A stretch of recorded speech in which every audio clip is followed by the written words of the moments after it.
Hello everyone, welcome to the ESL Go4GW2 Cup number 47. 47, 3 away from 50, means we are good at maths. 3 away from 50.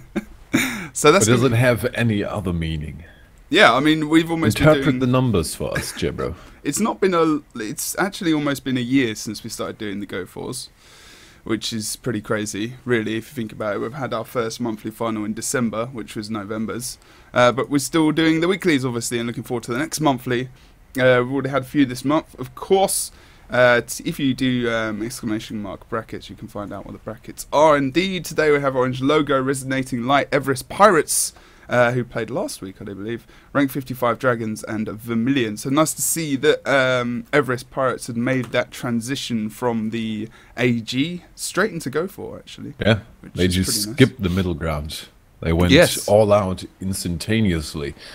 Just to mention it really quick, Vermillion is actually orange logo Neas, kind of. At least it's the same team and I think the same members. They renamed it. So, what, for Vermillion? Vermillion, yeah. Yeah, to a degree. We'll see. I mean, no, yeah, pretty much. And we've got... we can go into the game and we can have a look. So we're going to do that right now. Ta-da. We hope you're well in chat as well. It's...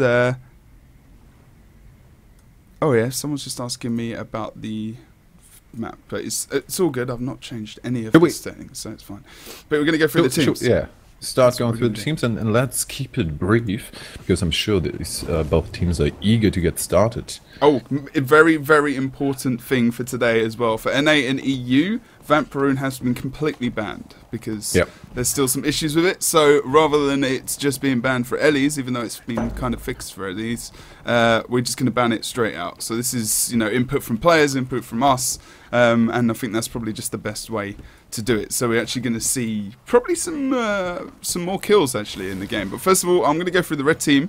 Now this is going to be Dragons, and you'll notice that I am first of all going to Lord Helseth. Now, I've asked him about this, and at the moment the roster of TCG is not completely dead, but the only full-time members are himself and Texby, and for now, until they've found their full roster... Which has kind of been the solid core of TCG for a while. Yeah, exactly. The rest has been a bit in flux. Indeed, and so for now, I think we're going to see them playing mainly with rank 55 Dragons actually, and it looks like we're not seeing Misha for a while, or I'm not 100% sure about that information. Still discovering the world. Yeah, he might be discovering the world. God, that's actually, that's been going on, I guess, since Wednesday, so it's not too far away. But we are going to go through this team. He's going to go through Helseth first, going with Packrune and Marauder there. Great Sword Torch, and he's going to be going for Domination, Dueling, and for, Chaos there. He's going to be going for Deceptive Evasion, still PU as well, so standard Shadow build there from him, going for the Morrow as well. DP Thief, and more than likely, and the Shadow Arts Thief is going to be Viper. And we're going to see him going for DP, of course, but he's going to be going for the Rune of Svanir. Are you sure? Well, I guess there's no Vampiroon now, so there's another decision, but like Pack would be nicer. Yeah, but there's so much more that, well, almost everything that makes more sense than that.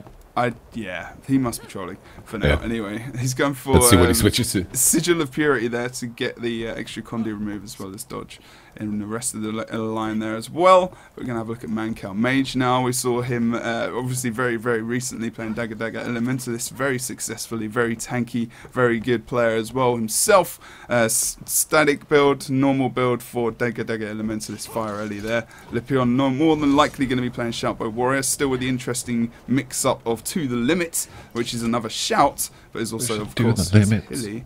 Yeah, maybe you should say that every time. But the thing is, he's not using longbow, he's actually using hammer. So this is the change-up that's come out from him, and he's also going to go for sword and also for that shield there. He's going for defense, discipline, and tactics, and yes, the Shambo. Now, the reason we still have the bow in there is because it's a sham, and it's a Shambo, so it's not actually the Hambo warrior. It's not actually the Hambo, it's not actually a full shout bow, if that makes sense. So Engineer, finally, Big Zan, he's going to be playing with he's going for the Centaur rune, so this is a bit of a change up, and he's also going with nothing else, but he was going for Marauders there, as well as, there we go, let's just go back into him, as well as Alchemy, explosives and tools, and that's going to be the whole of the red team going for the HGH, as well as the Elixir X and S as well. Moa is very, very strong, especially if you get the extra dodge, extra ability from dodging. You're able to get your tool belt skill recharge, which really, really brings out strength of that Moa throw. So, Nick, blue team. On the blue side, we're going to have Vermillion, starting off with Zuik. Zuik is going to be double dagger Celestial Elementalist with a fire trade line. We're going to do this a bit quicker. Chargy, he's going to be on a Rifle Marauders building for the Centaur rune, kind of what people have been going to. Explosives, tools, and alchemy. Snowball. Snowball is on another dagger Celestial Elementalist with a fire trade line, of course. Again, Chosen Sin gonna be the backstabbing dagger pistol thief, and for the pack rune instead of the vampire, which is what we've seen quite often and what we hope Viper is going to switch to, and he actually has. And then last but not least, we have Alcor, and Alcor is going to be on a Shoutbow Warrior, going for that Settlers Amulet. Some warriors have chosen, he also has a shield, have chosen to go actually full on healing and just go for clerics. Well, Alcor still sticking with the Settlers. Yep, it's that choice between damage, full-on forward power damage, or the conditioned damage, depending on what you're running with. Lipion is going for clerics, mainly probably because he's using hammer. So if we go over to the map, we can have a look at the splits now as the red team start to group up here. Blue team as well, moving in from behind, stealthed up over towards that mine node. We are seeing, good to see blue team members re-stealthing there as well. We've seen similar kind of push from the red team over into the mid under stealth, of course. And that's pretty cool, actually. Zuik initiating the fight a long time before. Actually, we have Chosen Sin and Chargy coming in, kind of weighing himself in a false sense of security. Lipion now under loads of pressure and is probably going to go down in a second, although he's holding strong against 3 people, and even the CC and damage combination of that. And we see the portal out. That's good coordination there, and going to bring a lot of pressure to that mid node, where we already see Vermillion falling back a bit. Yeah, we're seeing, also going to see some movement over towards the Henge now for Helseth, and also for Alcor as they start to push that point to plus up. As we see 2 nodes capped currently at the moment. No one losing a kill there, which is good. You know, very, very cautious play. Stealth movement from Chargy and also Chosen Sin over towards mid. They're going to try and get the burst here onto Lipion quite early as they do pull out the Elixir X as well. Gets the rampage, gets what he wanted. They want to try and get that kill very, very quickly. We've seen the down here of Snowball over towards this Henge node as well, as red team comes in for the burst move onto him, with Mancal going to finish him off in the end. Red team starting to push towards mid, actually, trying to take out Alcor as he tries to push up towards that point. Blue team have got the cap over on mid, though. They should be able to get the full node as we see the skirmish kind of erupt. Full node might be a bit of a stretch because Big Zan is coming in from the side, already has a pull going, got the pull, Chargy, no follow-up CC there. The nade's missing a bit, we've got the dodge and the block ability, so this is going to be a rather long-running 2v2 until we see someone +1, maybe already, from both teams actually, people funneling into that mid-fight. Yeah, exactly. Well, everyone's moving in now. It is still 1 cap apiece. Points ticking up exactly the same as well. Chargy 1v1 versus Big Zan as everyone else starts to come into the Chosen Sin trying to get some extra damage onto Big Zan now as well, as he does a nice jumping puzzle around the side using the movement of the map. This is the difference between that kind of mid-band play and the high-end tier, where you actually use a lot of the map to your advantage, especially those side areas. And Zan actually gets up onto this statue sometimes and tries to do a little jump over towards the top ledge, which is also quite nice for the engineers. We see at the moment we have seen the Moa coming out onto Zuik there. He's downstated as Alcor is not close to get that banner, unfortunately. Not in the right position, not actually moving towards that node. Chosen Sin going for the decap over on the Henge point, as well as red team members start to gather up and move towards that mine point now. Yeah, we see red team kind of going for a very rotational play here. Immediate fallback after blue team rotationary, immediate fallback after they kind of got pushed into that, away from that keep node. But now red with the aggression on mine, we however saw them reacting fast enough, so at least 2 people, and 2 people that are very sustainable are now on the defense here. Zuik gonna add to that. Yeah, I mean, we've got people in nodes. Zan actually got a ton of pressure on him. Actually had to pop Elixir S there. Still got his toolkit though up if he needs to use that. Still got the Moa form as well.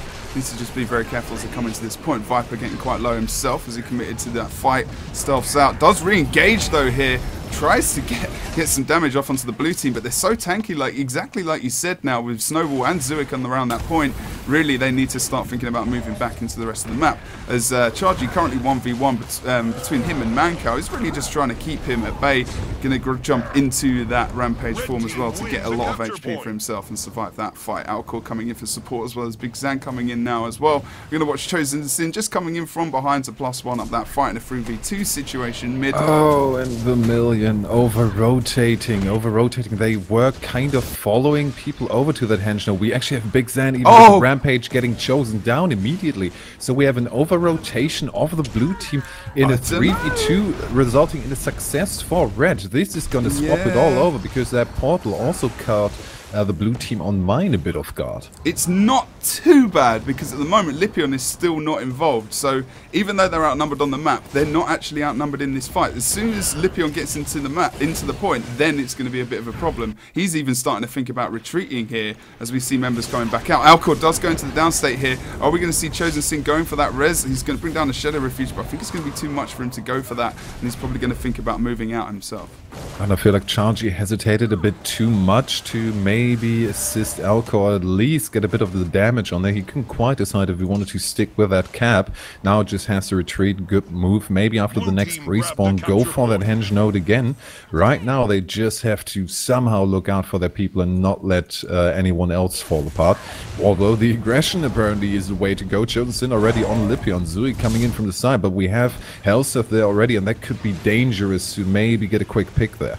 It's not too bad actually. They got the full decap now. Chosen Sin can engage onto Helseth while Zug just AoE cleaves on the point, and if Helseth chooses to move over, can get some splash damage onto him. Lipion's still going to be quite high HP. Two down states coming out on both sides of the map. Chargy goes down. Chosen Sin down over on midpoint now as we get the extra hit up from Rank Dragons. Got to be careful that I don't say TCG here with Helseth on their team. But Helseth dropping some nice damage up top as well to apply some extra pressure while Viper tries to take out Zuik here. Zuik very brave with the fire greatsword, tries to move out and get the immobilize out onto him as he tries to disengage to a degree. Blue team still respawning, coming into this point one by one currently at the moment. We might be able to see Alcor might actually drop here as Sam puts the pressure down. We saw Tornado coming out as well. Zuik tries to come in for the res. Nice knock back onto him. Zuik goes very low himself. Alcor still in downstate. Backdraft comes up as well. We are going to see downstate still of Alcor here. No real rescue comes out for him. And Chosen Sin tries to come in for some potential assistance there in stealth.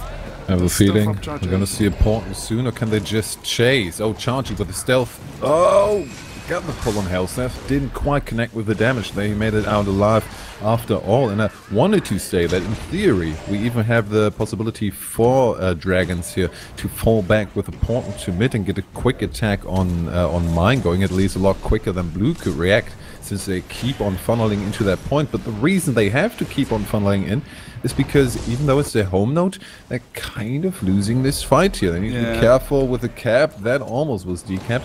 But right now, Red is just doing brilliant in this team fight, and they have no reason whatsoever to change anything. No, well, Viper might actually need to get out of here, and they might need to make an escape for him, although he does get back up to full HP. Tornado comes out for Big Zan there, whether or not that's the thing he wanted. It's not too bad, though, because he gets an interrupt out just before he does come out of that form. But Viper goes down here as well. We're going to see a possible res here by anyone. Lord Helseth not in range at the moment. Does come in for it, Big Zan as well. We are going to see Viper still very low here as they try to get on nodes, thinking about the res. This is dangerous. No! Big Zan goes down very low here, as well as also Helseth. But the Elixir S!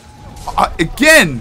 Wow, that was risky. No, they take down Big Zan. That was too much in the end. Helseth, low HP himself, does have portal and stealth. He should survive that engagement. And really, Red Team, I'm really not sure they should have gone for that res there. But in the end, do survive it by an absolute miracle there. Blue Team, unfortunately, losing out. They did get the decap in the end, though. Still, the game is very tight at the moment. Now we have the portal back to mid, people a bit more secure, though Lipion sticking around and maybe Viper a bit out of position. He's on the chase of Chargy right now. He's actually falling back, so kind of giving Viper an out there, but he's not looking for one. He's looking to go for the all-out aggression immediately. Gets a couple of grenades in his face and decides to walk it off after all. His aggression to the mine point, yeah, at least yielding a decap there. Oh, I mean, even though portal wasn't really over... wasn't completely over towards mine. Still slow movement. Now we can see the Moa coming out onto Snowball there as well. He needs to disengage. Alcor is there for the support. Red Team engaging again, but we're going to see Blue Team answer with Sustain with the Warrior and also the Elementalist, as well as Chosen Sin coming in for the damage to possibly take out Helseth here. He's rotating well to where Helseth is on this map, as well as also Viper at different points of the game. Of course, we see Snowball still under a lot of pressure, but doing a fantastic job, as we do see Tornado out there. Viper goes into the downstate here as well. You're going to see a possible res coming out from Helseth and Zan. They're still thinking about moving towards it. They did get up the stealth as well, but I don't think they're going to be able to get it in the end, although before they did try it, and they got it actually just by him being in the downstate for quite a numerous amount of time. We are going to see that not happen in the end. It kind of feels like Viper is playing still with the Vamp rune in mind. It feels like he's just a slight bit too aggressive, and then falls down a situation where the Vamp rune would have really saved him. He might need to adjust his play style just a tiny bit, play a tiny bit more careful. Yeah, I think you're right about that, actually. It's a good point. Blue team actually making a good move, 2v1 now over towards mid, and Helseth is the man who's going to have to defend that point. See how his portal's doing. He has got portal pop up, ready if he does need to escape, so he needs support quickly. We're going to see the Thief Viper coming in as well for that support there as he comes back into the node. He just drops on point. We are going to see the decap though happen. Zalcor can solidify himself on node, but Helseth can move back over towards that mine point. A good job from him. You can probably get the quick kill here if they do choose to do that. Now Snowball, that's great movement from rank 55. Good stuff as they move through that portal, coming back, not only getting the kill, but keeping the point contested over at mid. They'll win these two fights in the end, surely, and that will bring them 2 cap in the end. Well, they're still in a fairly dangerous 2v2 here. Now, the Immobilize on Helseth might put him into a difficult spot, but he makes you escape with the invisibility coming out, needing to pull out. It's just this pain train combination if you don't get the engage. I mean, they got the brilliant engage and brilliant kill over on mine, but if you then fall back, people will be expecting, or at least trying to wait for you. And if you're then a Mesmer Thief combination, then it can really screw you over. I mean, Alcor did a good job moving back over to mid, which really kept it in their favour.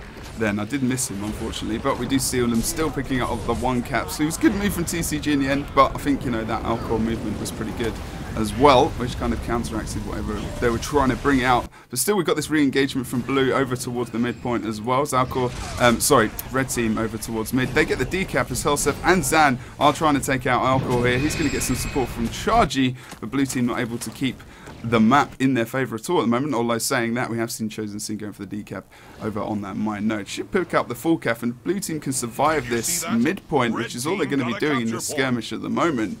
They should be able to peek back that mine node. They just need to keep a watchable eye out for that, of course, with the portals coming out from Helseth and also the Thief.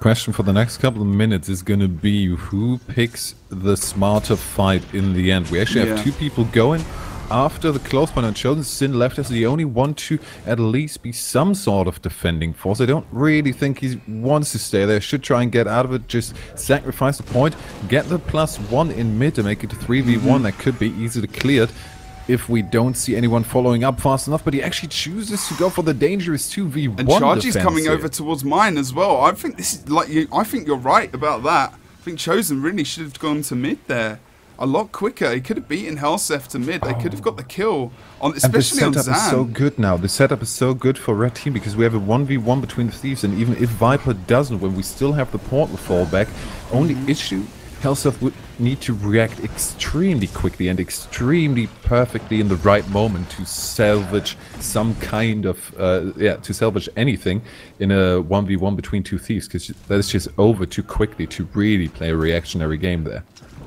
We saw the mower coming out onto Alcor there as well. Snowball comes up. So sustained blue team should be okay over on mid for now. 1v1 on the side. Really, it's the side nodes which are kind of going to win it as well, unless this mid fight kind of gets ended quite soon. But we are going to see as well the Thief 1v1. Look at Helseth. He's coming in for the +1 over on mine. That's really clever. If they can get the burst onto Chosen here and pick up that midpoint, that would be great for them. But Chargy quickly moves over towards the mine. He's really he's doing a great job of being mobile around this map, Chargy, at the moment. Blue team have to be very careful. Oh, Jesus. Snowball gets the node just in the nick of time. Luckily for the blue team, this map is still going to be fully contested for quite a while. We only have 1 minute and 30 seconds left on the map though, and possible boss kills could come in towards the end of this game. And also the 5 points from the kills of players is going to play a vital role in this if it's so close. We had Viper down. That was pretty much where I went, whoa, this is amazing, at the same time that you were in a completely other situation. They got the quick stealth TC and got a quick burst on Viper, and without that Vamp rune, you can't get out of stuff like that. You're just caught and pretty much dead if you don't get a random lucky dodge. And I really like the play of Chosen Sin, because he played this mine node for such a ridiculous long time, just with this presence of being there. He didn't really engage in the fight. He stacked stealth for a while, and just him being there prevented them from really moving on. He's brought them back into this game by not being mobile around the map. Yeah, which is kind of counterintuitive for Thief. A little bit. But look, Xan moving in for kill on Svanir. If they get this would solidify their win.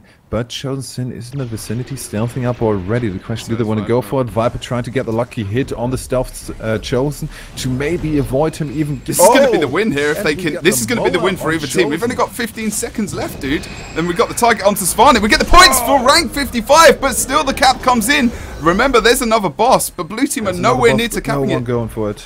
Oh, no, they're not going to get it. Blue team are not in a position to try and get this boss. They should have sent someone in. They're only going to lose this by 19 points. Oh. 19 points. They could have actually gotten that with a contestation of the second boss. That would still have been a possibility. I think so. For both teams. If any of these creatures could have gone the other way, a contestation of the second one could have brought the win, solidified the win for the other one. So this really came down to the PvE sports again. Yeah, but still, I mean, I think you're right about Chosen, man. He played so well then. Yeah. Wow, that was awesome work from him. It can really put your team in a brilliant position if you manage to do that, but it's so risky to pick a fight with something like a pain train, just to buy some time there.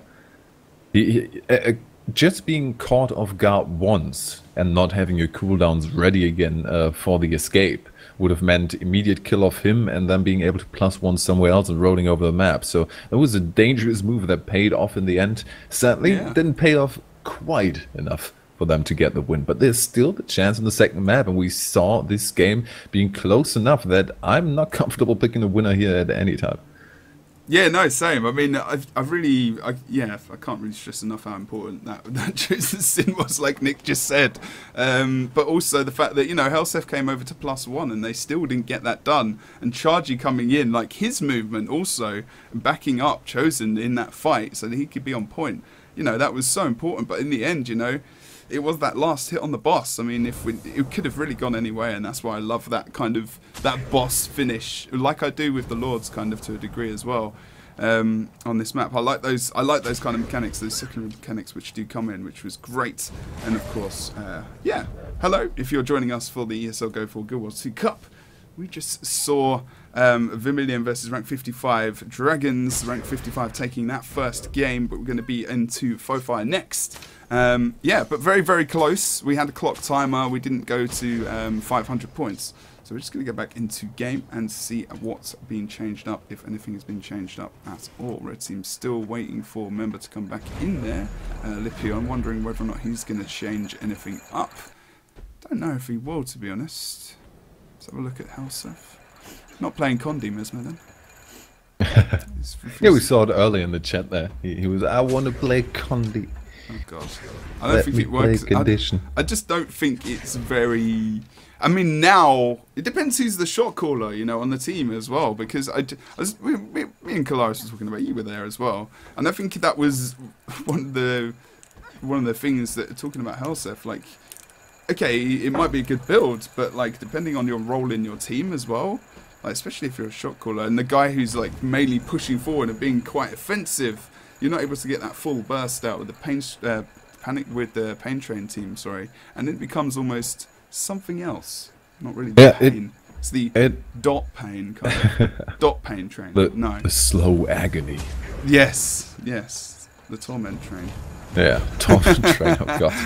Yeah, it has to, even if it's a solo build, it has to fit into the playstyle of the team. And I have to say, even though these guys might be used to playing with an offensive Mesmer, might be used to playing with Misha, for example, I don't think that the gameplay together with Hellseth is solid enough for them to not maybe try it. Maybe try it. Maybe they can make it work. But what might be a bit of a gamble that they're not willing to take when it's about the sweet, sweet cash money, as you like to call it. The sweet cash money, indeed. Cash money, I know. No changes that I can see at the moment coming out, unless I've missed something significant here. I'm just wondering how we're going to see these teams move. Normally, you know, if Hellseth's on a team and in TCG, especially if when he's playing with Zan, you know, the experience that comes out of that combination, obviously they've played together quite a lot. We'll normally see those guys pushing towards that far point in stealth somehow, also maybe Viper joining them and maybe splitting between this waterfall and mid-point. Whether or not that's going to be what they use today, it's completely different, because obviously these guys would know that that is their possible movement, so they should be putting people around this area, if not going for the full engage on too far and then giving up the waterfall. Maybe Snowball will be planted around here kind of thing, or standing on the fence there so it doesn't get stolen on, and then maybe even just moving out around back towards mid to support there, while the rest of the team cap waterfall, move to mid, and we'll have to see how well that goes. Whether or not TCG even do that, that's kind of normally what they would actually do, but this is rank 55 Dragons, so we don't know if that's going to be the case. And as in the last game, you really have to pay attention to where Hellseth sticks those portals. In the last game, they were really just not even necessarily using them, but having to keep them in mind, having to keep in mind that if you overcommit to one point, the entire team might be out-aggressing on the next one in an instant, which is such a strong tool. And maybe something, they're playing with a Mesmer team against a non-Mesmer team. It is a very important thing to keep that in mind. Like, there's a bit of a difference in possible mobility here. Yeah, it's true. Like, I think that's a really good point, actually, because you have to be extremely mobile. Like RG and some other people, even Alcor, you know, to a degree, were really rotating to good positions to try and counter or at least match the movement of the portal. And the clever way that Blue Team have been able to do that, using Chosen Sin to a degree at holding points, because he's very mobile as well. You know, I think we didn't see too many to face this one situation. It felt more like a situation he was kind of forced into and made the best of it. But maybe they'll take that as a tactic as we go into the second match for today. In this first best of 3, Dragons currently in Elite with 1 versus Vermillion. Mankau isn't even going through the gate over on the south side, as he waits for the engagement over there. As I said earlier, you know, red team starting to push over towards this waterfall point. And is it Snowball over there? Let's just have a quick look. It is! I've got even the right player there. Here you go. That was good. And the instant mower coming out on he's him. Not going to survive? Didn't get immobilized, but that 3-person engage is just a bit too much. And you could see how they completely ignored the point at first and just immediately went for the chase and Snowball walked right past the point. But in the meantime, we get a full cap over on mid. How did that happen? Yeah, well, no one really was there at midpoint in the end. I mean, Lipion was, but they've decided to go for the backup over on the Quarry node now. We should have seen the +1 really from maybe Chosen Sin or someone else a little bit quicker as soon as Snowball went down, so they could grab the 2 cap and at least, you know, defend something on this map. Something other than the midpoint. But they do have a very important node. Chosen Sin easily gets through mid. Wasn't really stealth too hard there, and will probably pick up the decap over on the waterfall. But maybe even the kill while Snowball comes into the point here. We've seen the portal coming out for Hellseth. As he comes back into the midpoint here, he's going to be stealth up, trying to engage now onto Chargy there as he gets the Elixir S pop, and he's going to move off. No, Chargy does almost go down into the down state though. Needs to be very careful. Wondering how Alcor's doing. As he comes in for support, he should be able to raise him up a little bit as Zuik comes in as well, getting into that water attunement. We see the Immobilize coming out onto Big Sam there as well. You need to be careful now as the updraft comes out from Mankau. He tries to interrupt Alcor here. No real big cooldowns other than the banner, of course. So, really, they're going to be pushing for survival over on that midpoint. think it's a good idea for Vermillion to try and push it to the outer points. Elko needs a bit of assistance here. Zui coming in with his support on mid. And I think they should probably try and push it out to the side nodes here, as we're seeing with Waterfall right now. Got the first kill. Big Zan now with the escape, going in stealth, maybe trying to contest that for a little while longer. Because when they were pushing in just from both outer points into mid, keeping up the pressure, Vermillion just seemed a bit outmatched in the fight.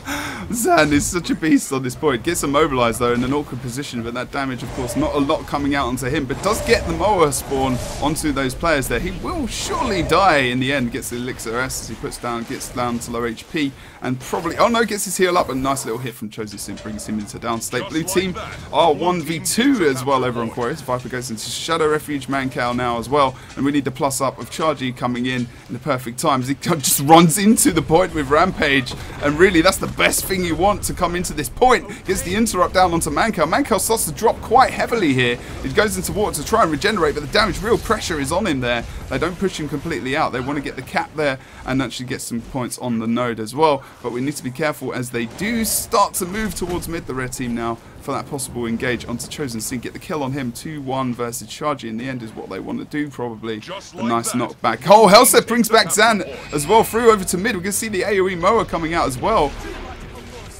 And they got the decap. Yeah. They did get the decap. I really like what blue team was doing here, because we had a giant commitment from the red team pushing over to that waterfall, and that didn't even really work out. We saw the battle standard coming in, Elko just jumping in, saving Snowball, and then having a 2v2 that was still sustained and is still sustained until now. There is no cap. Now they go for the +1, want to get the quick kill on Lipion, which might take them a bit too long, and I think they're going to lose that traction on mid too fast for them to really sustain it. Now red team can just push with them towards that waterfall node and run over that as well.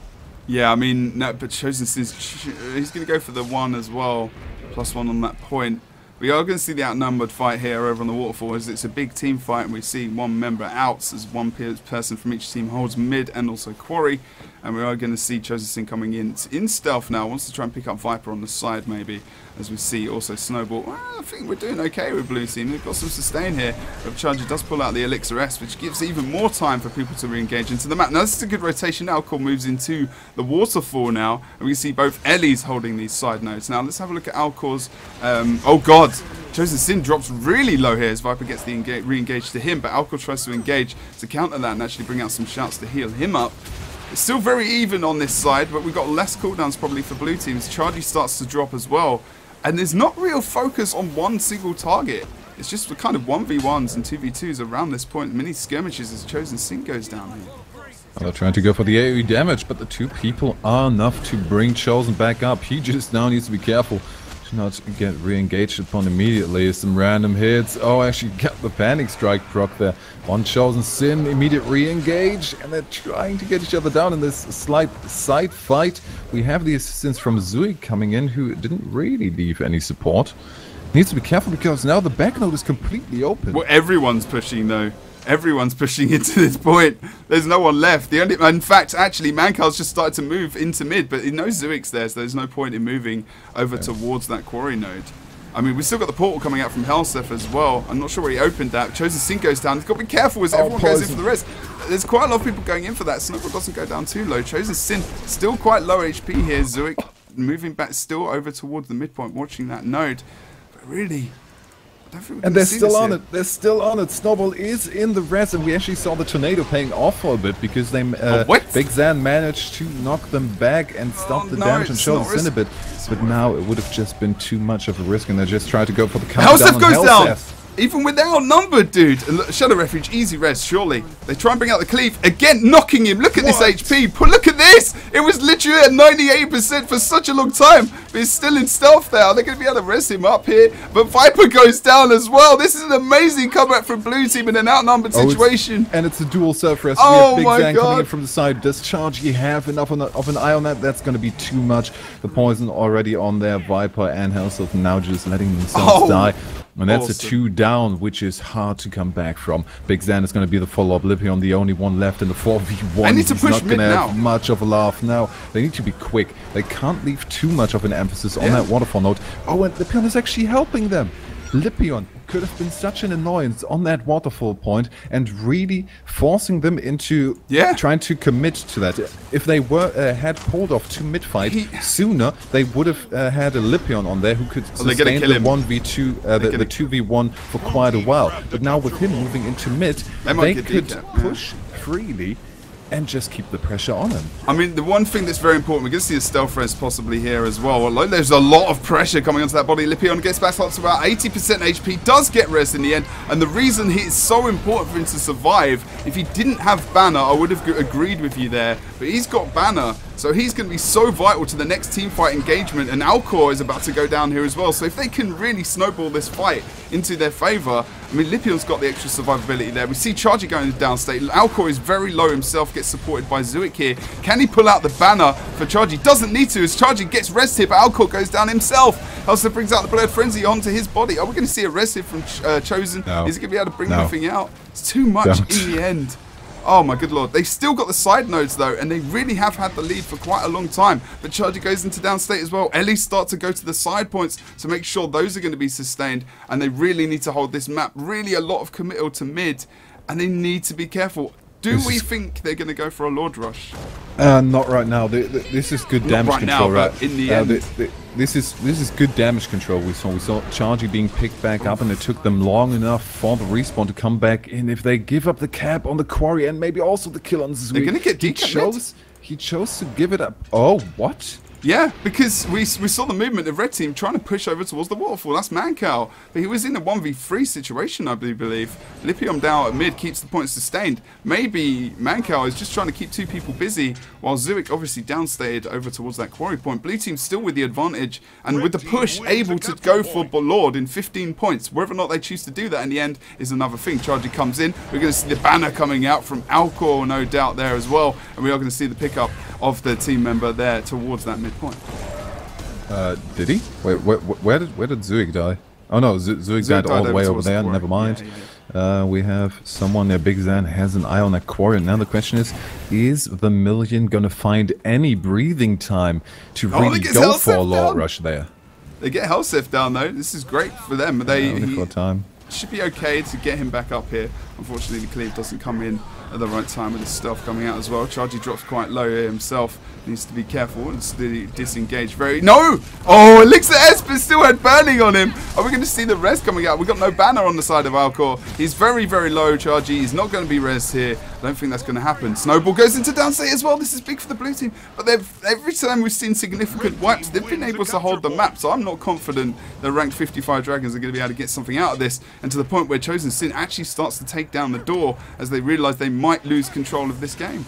They just have enough survivability in there to, even after these semi-wipes, keep a bit of control on the map. And we only now see the retake on mid, and if Zuik moves into that, is the only defender there maybe to keep three people busy right now. Get on node! They could just... Get on node! Why?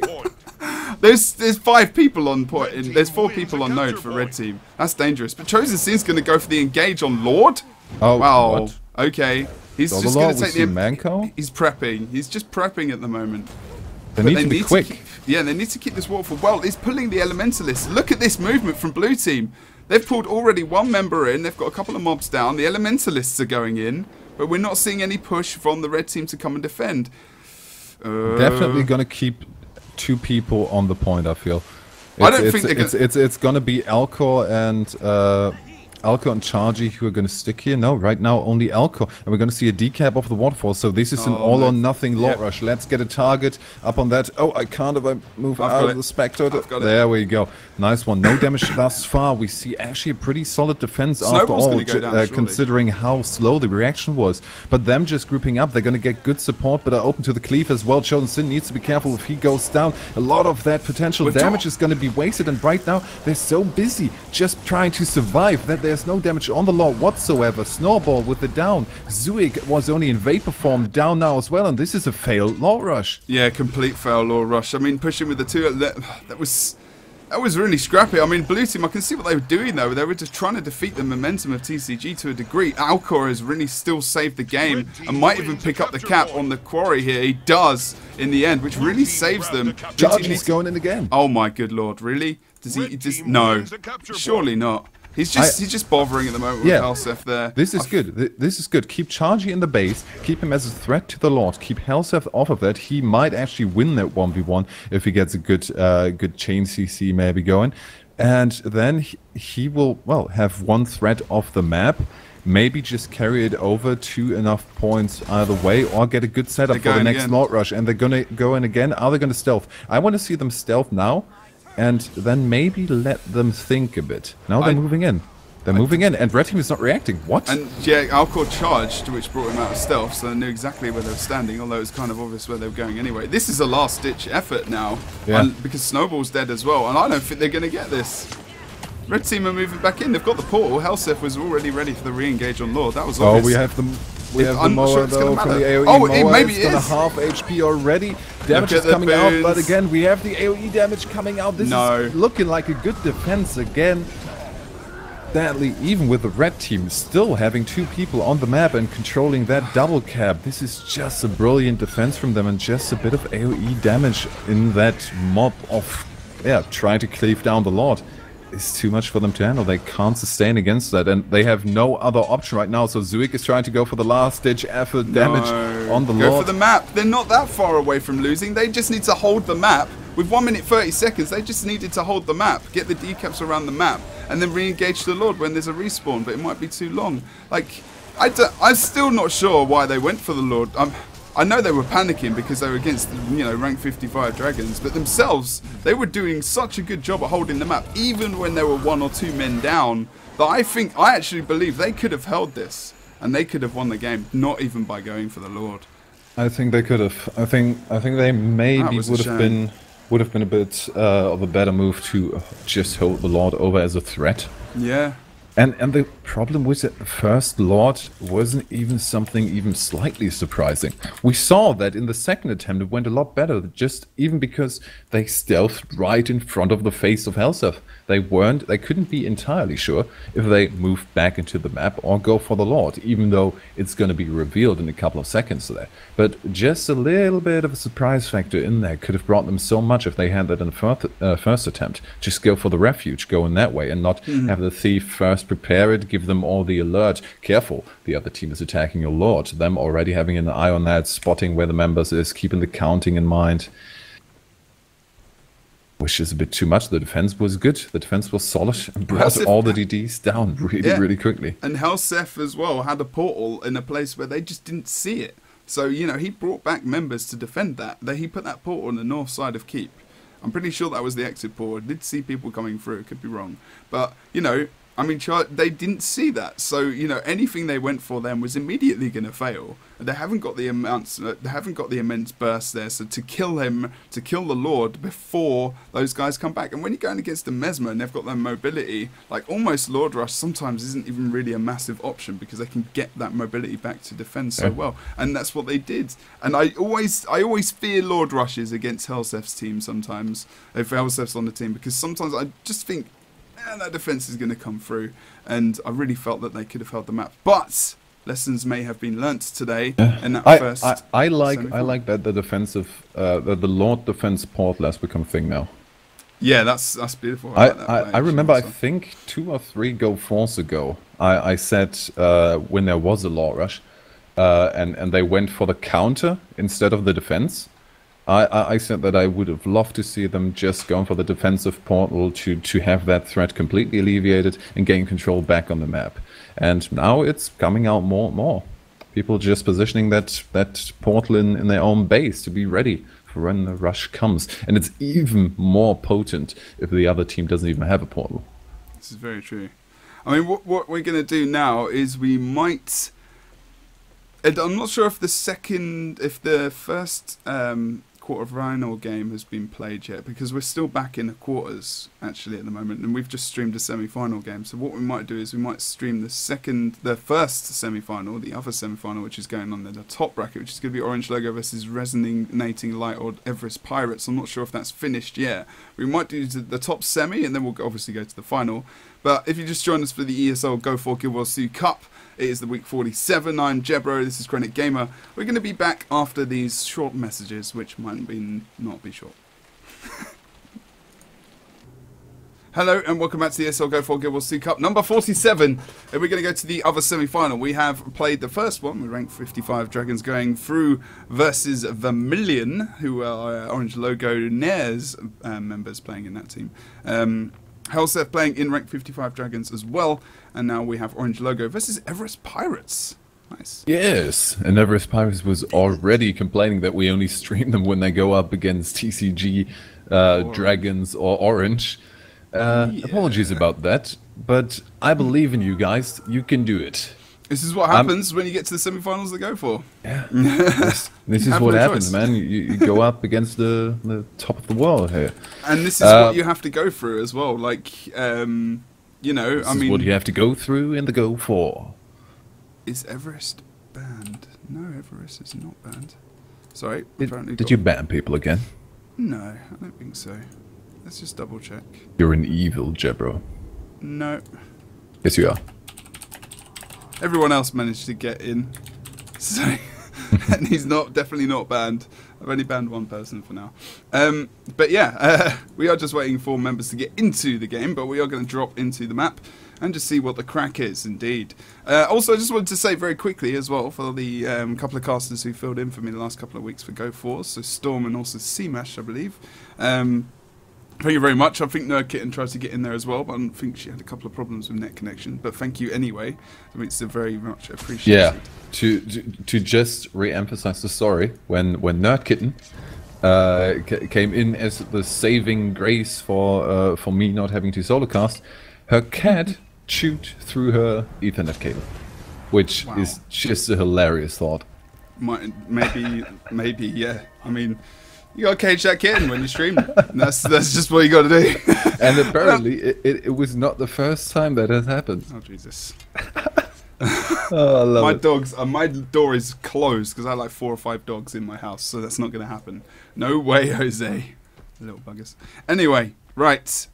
While we wait for those members to come in, we are going to go quickly through these builds. Red team, who I'm going to pick up first.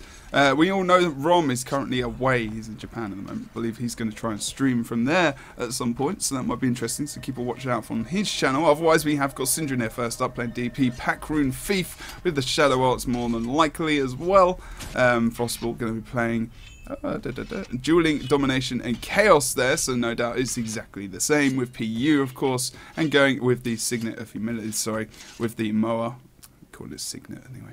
Minishi going to be playing Dagger Fire Elementalist with Holdback Rune, same with probably Curve as well. And then we've got finally Tage, who's going to be playing Burden Guardian today, which he's been playing more often than not. Sometimes we are switching, switch. Yeah. He's switching a lot onto Bunker Guardian in the second map, but we have 2 Elementalists today, so it's likely that Tage will probably stay on this Burn Guardian build, as we do have a Mesmer in their team as well, so they can use him for the mobility for that Burn Guard, so we wouldn't probably need to switch to Bunker on that foe file when we get there. I was still waiting for blue team members, but Nick, if you want to go through those builds very quickly. Sure. We can start off with the name I am always butchering. Renjirao, I'm going to call him now. Dagger Pistol Thief is going for the back rune instead of the banned Vamp Rune. Let's emphasize that. Vamp Rune is banned on all classes now. Go for the Marauder Amulet and, of course, Deadly Arts, Shadow Arts, and Trickery. Trickery, not Trickery Arts. The only non-art form in there. Aurora is going to be the Mesmer, and the Mesmer is going to play a Great Sword Torch. We have the Traveler Rune instead of the Vamp, and he's also going for normal Mental Anguish and PU. Indeed. Then the only other person we have right now on the blue team is going to be Mushroom Boy. He's going to be a Dagger Celestial Elementalist in the Fire line. Mushroom Boy? Boy. This is What? my arena. I have not banned you. Okay.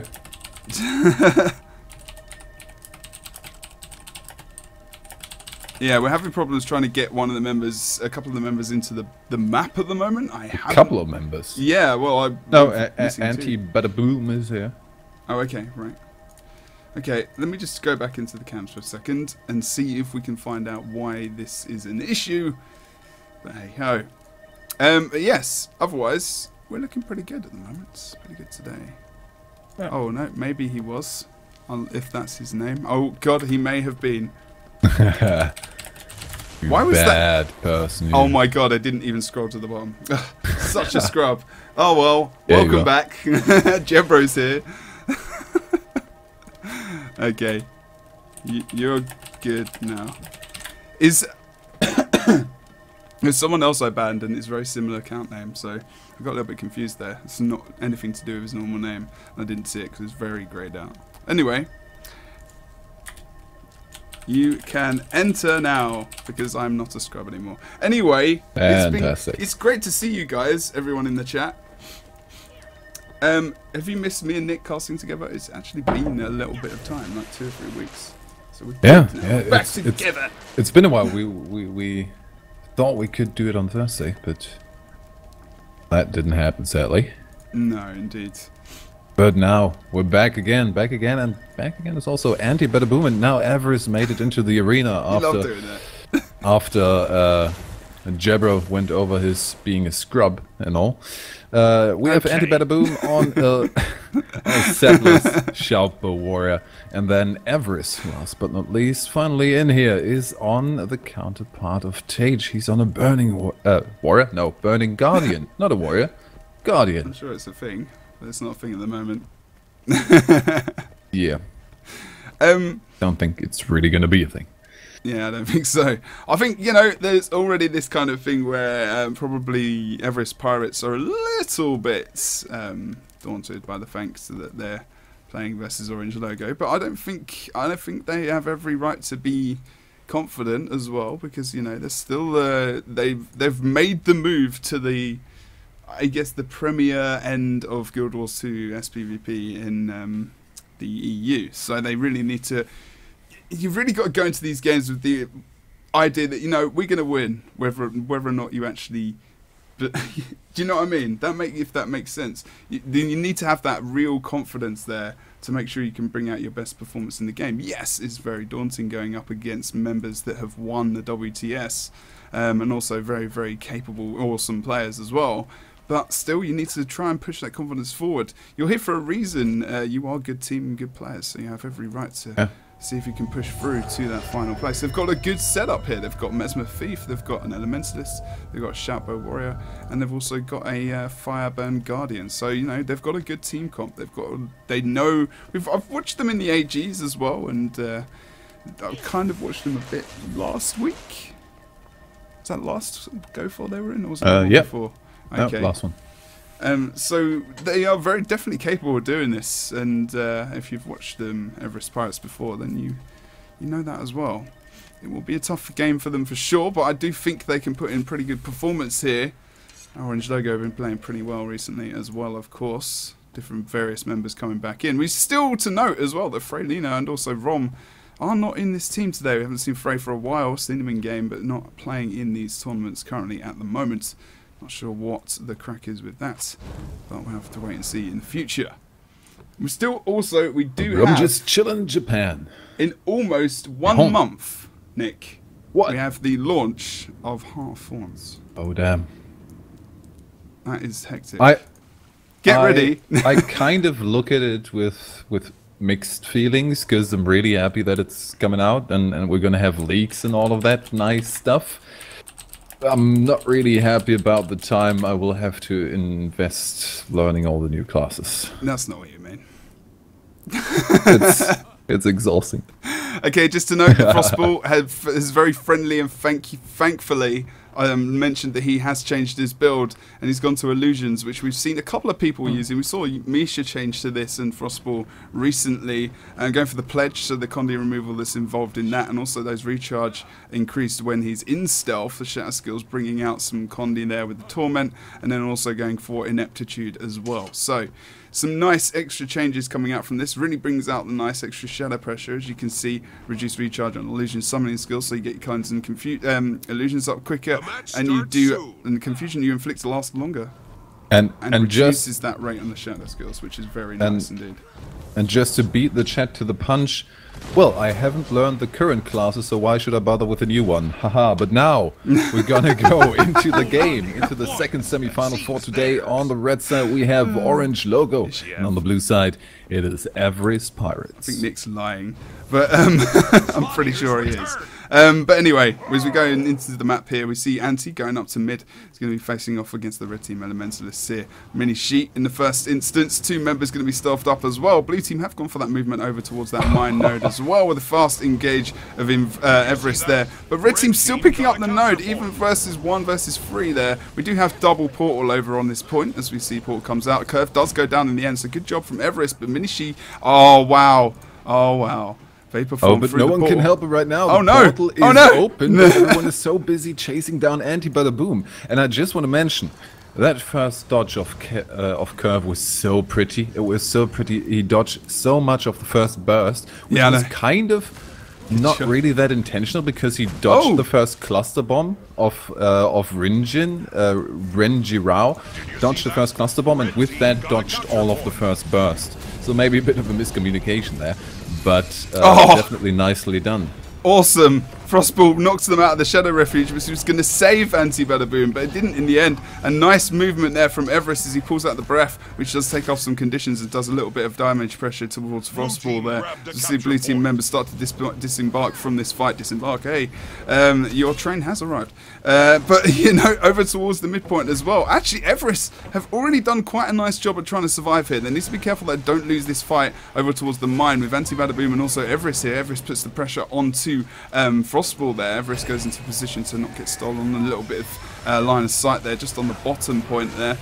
You're not going to see them probably pick up this node. They will solidify that point and move out towards mid. They need to get some back over here. Renji is trying to go for the initial damage onto Syndra there. He does get the port back as he tries to re-engage, and now onto Frostball as well over on the side. Need to be careful as Syndra re-engages onto Renj, and now he's going to disengage. Good job from Renj, just making sure that he survives there. And we've got the +1 up from the Aurora, the the Mesmer over on the blue team there, and then we'll be able to pick up a nice little hit. And maybe a kill up onto this Henge node. Be a bit aggressive onto that mid. No, they need to only dabble in that fight, if you ask me. Evris now moving over to that Henge node. Are they abandoning mine? Because if they are not, then this is a very, very dangerous move. They already have the decap on there. They grab that and got the portal into mid, and that is very good. Now they abandoned mine, left 1 person on there to buy a bit of time. Portal over from the theoretical overcommitment to Henge and put them in a brilliant position for the fight on mid. But right now, we should have seen Evris go through that portal again as well. That would have been good. This is good movement from blue, but unfortunately they've just been caught out here as range does go down in the end, and they won't get the advance back in through the blue team as they move over towards that mine point. So they're going to keep this point in the end, I do believe. Anti-Bada-Boom doing a great job of surviving, runs out of his dodges, jumping into Evris now as he can put the pressure on as he nips down on towards that mine node. Probably onto Syndra, he gets a nice amount of burst onto him, but he pulls out the stealth, and he's going to be able to get away here. 1.7k burns, wow, onto Syndra there, really pushes him away, but he's going to be okay with the withdrawal and also the attendance of Curve there with the double Elementalists on this side of the map. With Tage re-engaging onto Henge in a 1v1 versus the Elementalist. I think he's just poking at the moment, setting up for future engagement from the rest of Orange Logo. Yeah, blue team right now only needs to somehow manage not to die. And as I say that, Evris is already down and getting stoned. We do have the decap coming out from Renjin, and that might actually be the full cap. If he hasn't maybe got a target on his back. If he has a target, then Syndra could immediately port in, but he can't at the moment, and that is perfect. No one had a target on him, so he gets a full cap now, needs to try and play it a bit more defensively. Syndra port him back up towards the midpoint. We already have the mower on Anti-Bada-Boom, and the target switch is really good. We have the Endure Pain there. The damage doesn't quite come through. Will he come out of Moa? No, goes down first, and the damage will be too much for anyone to try and get the rest there, I feel. We've seen a portal coming out as well. Not too sure. Aurora does go portal back over towards mine. This is again. They're doing such a good job. But the thing is that Minishi is here waiting. They've scouted that out already. They know what's going to happen. Use this decoy to just stealth past Minishi there, and they're in a position where they're going to be. It's going to be difficult to back them up on this point, especially with the respawns. And Anti-Badaboom probably going to get there at a time when someone might go down, and that man might be Renju as it goes really low here. He's got Shadow Refugee. He's stealthed. Needs to use that on the side here. Needs to be very careful. And also Aurora down. Oh, full death. Renju needs to survive this. He's got Torment on him though from the random shot that came out from Frostball there. And Red Team probably going to survive this in the end. Blue, again, they've been down a member in this game for quite a while now. In different and I'm kind liking of this. occasions. Red Jin, I think, is going to try and throw a Hail Mary here. Just waiting around the back point. The question is Minishi maybe going to have the same idea? Thief spotted nowhere. So yeah, Minishi just staying on that mine node, not giving him the opportunity to get a quick decap and maybe bring Evris back into this game. But the engage on mid is looking quite good if we didn't have Evris already in the downstate. Banner coming out, and that's perfect. Now they just need to consolidate their focus a bit more. Frostball going down, but we did have the rest coming out from that. I think we also saw the refuge. Time Warp on Blue as well. Couldn't even bring him down in the end. Didn't pick up the advantage from that, Nick, unfortunately. I mean, a Blue Team, they're still doing a great job of staying in this game. Everest did a great job as well at picking up his target because he knew he went straight to the corner here to survive, ported over towards midpoint. So he did a good job to survive actually for as long as he did. And while we're going to see the kill on Frostball here, we're not. He's going to blare Frenzy Port over towards the mid there at the bottom of the stairs. And he's going to stealth up in towards mid as Anti-Badaboom almost getting the decap there, but he's going to be in a 1v3 situation. Blue Team obviously reinstating themselves over on that henge node now as the Thief probably tries to think about going for a decap, knowing that Minishi has gone back through towards midpoint. Blue Team do have that Ellie that can move back over towards the henge, but Blue Team needs to make sure they don't lose anyone here. Anti-Badaboom is about to go down here as well. Needs to be very, very careful. Does drop into downstate. Are they going to be able to get the rest here? We can see Evris on the side trying to pick him up. Stealth comes out from Aurora as well, as they do get the pickup, and that's a good job. But decap happens over on the mine, and now Evris can think about trying to come back. They need to sustain and maybe go out towards the sides, I think, here. I want to see them leave a portlet mid and now fall back already, but we already have a portal down somewhere. The question is, where is it? Syndrome is moving in for the +1 over on the henge as well. Blue Team members aren't moving in there. They're just going to stick over on mid and leave Mushroom Boy to try and take out Minishi here. And actually, Mushroom Boy did a great job versus Minishi there for quite a long time. Did we mention that Tage is on Clerics? That Tage is on Bunker Guard? Oh no, he switched back over. Oh my good lord, I so didn't mention that. Completely missed that until now. Jesus, sorry guys, that's he was playing that really almost right up until we actually went into the game. So my bad there as well, completely. Which is probably why I went for that contestation over on that henge point. We haven't really seen him much in this game, which would probably be the reason why. So yeah, bad. Oh well, in the end, it doesn't matter too much. As the oRNG logo winning still now with the 2 cap in their favour. Contestation as we see Minishi go through the Vapor and get towards that. Minishi's actually going back. Tage is on point. Minishi coming with him on henge, and they're going to keep the contention. That was perfect portal back through, res up, and back through the portal again to keep the contention going. Double cap with 1 neutral. This is working out brilliantly, and they even holding this just due to the combination of Tage and Minishi. While they have control of the rest of the map, there's just no way in for the Blue Team right now. No, not at all. This is wow, this is almost like cheese mode. 2 Ellies and a Bunker Guard. Wow. Okay, anyway. And Frostball and Cindernet are still just they're almost about to win a 2v3 here. Although now we have Curve Ellie coming in from the side. Yeah, that'll push him forward. Making it an even fight again. Or, well, making it an uneven fight because we already saw... No, did we see the first down? I think we saw the first down. Yeah, Anti-Badaboom respawning now. They're managing to drive them away from the midpoint. I don't think Aurora really wants to engage on there. We saw him engaging sometimes with really 20% HP left. And that is either very ballsy or just not a smart move. Gets dropped there, unfortunately, in the end. We should see the pickup coming out from oRNG logo. Blue Team getting forced now over towards the henge, and a point where they're really not going to be able to win this fight. Evris now is trying to do as much damage as he possibly can, but versus a Bunker Guardian and Dagger Elementalist, at that point, they're just holding it for congestion, and they're just trying to run around the point in line of sight and stay alive while the rest of the blue team are trying to engage. Blue team Thief needs to go for the decap on mine here, but he's not. He's come back. Why didn't we see the Thief push over then? He's coming to the rescue of Aurora, but he could have got the decap and moved the red team out while he respawned, and then could have supported maybe over on the henge. We haven't even seen Evris go full down state. He was very close to being res by Mushroom Boy there as well. Unfortunately, this looks like it's probably the beginning of the end, if it wasn't already, when Orange Logo had the 2 full cap there for quite a significant amount of time. And pushing the Bunker Guardian and the Dagger Elementalist onto a contested node to bring those blue team members in for so much time was a very good idea. Yeah, they might want to move out there. Once they kind of played it like Orange wanted them to play it, it was over then. We saw some good performance in the early stages of the game, and it was fairly close until quite late into the game. But yeah, once Orange had the control, it was just over. Yeah, and we have seen still again. You know, they've not completely fallen apart. They have given up on the henge though.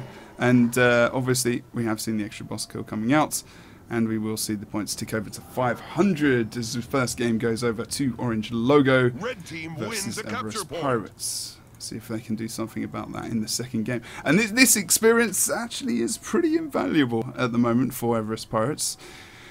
When you get to that point where you're kind of beating those mid-tier teams on a regular basis, you know, the only place you can go is up, and that's a difficult thing to kind of admit to yourself as well, that we need to maybe lose quite a lot before we're going to start winning again. And that's the very, very difficult decision to start to make, because obviously you would rather win. But really, to get in that top tier, it's time to make a change, and now they're going up against the top players of the game. Some of the top players of the game. Sadly, it is quite maybe also, thankfully, it's quite a steep hill to climb once you move over to the top tier. Definitely. But these guys really feel like they're in a position to potentially get there. Same as Celerius, in my opinion. I definitely think so again. Yes, for sure. Now we're going to double check everyone's build, like literally before they're ready up. So Frostball's changed his build again. No, he hasn't. He's lying. Wait, did he Rampage Amulet and Scavenging Rune? Oh, hello. Oh, he's gone Condi. Hello, Sailor. No.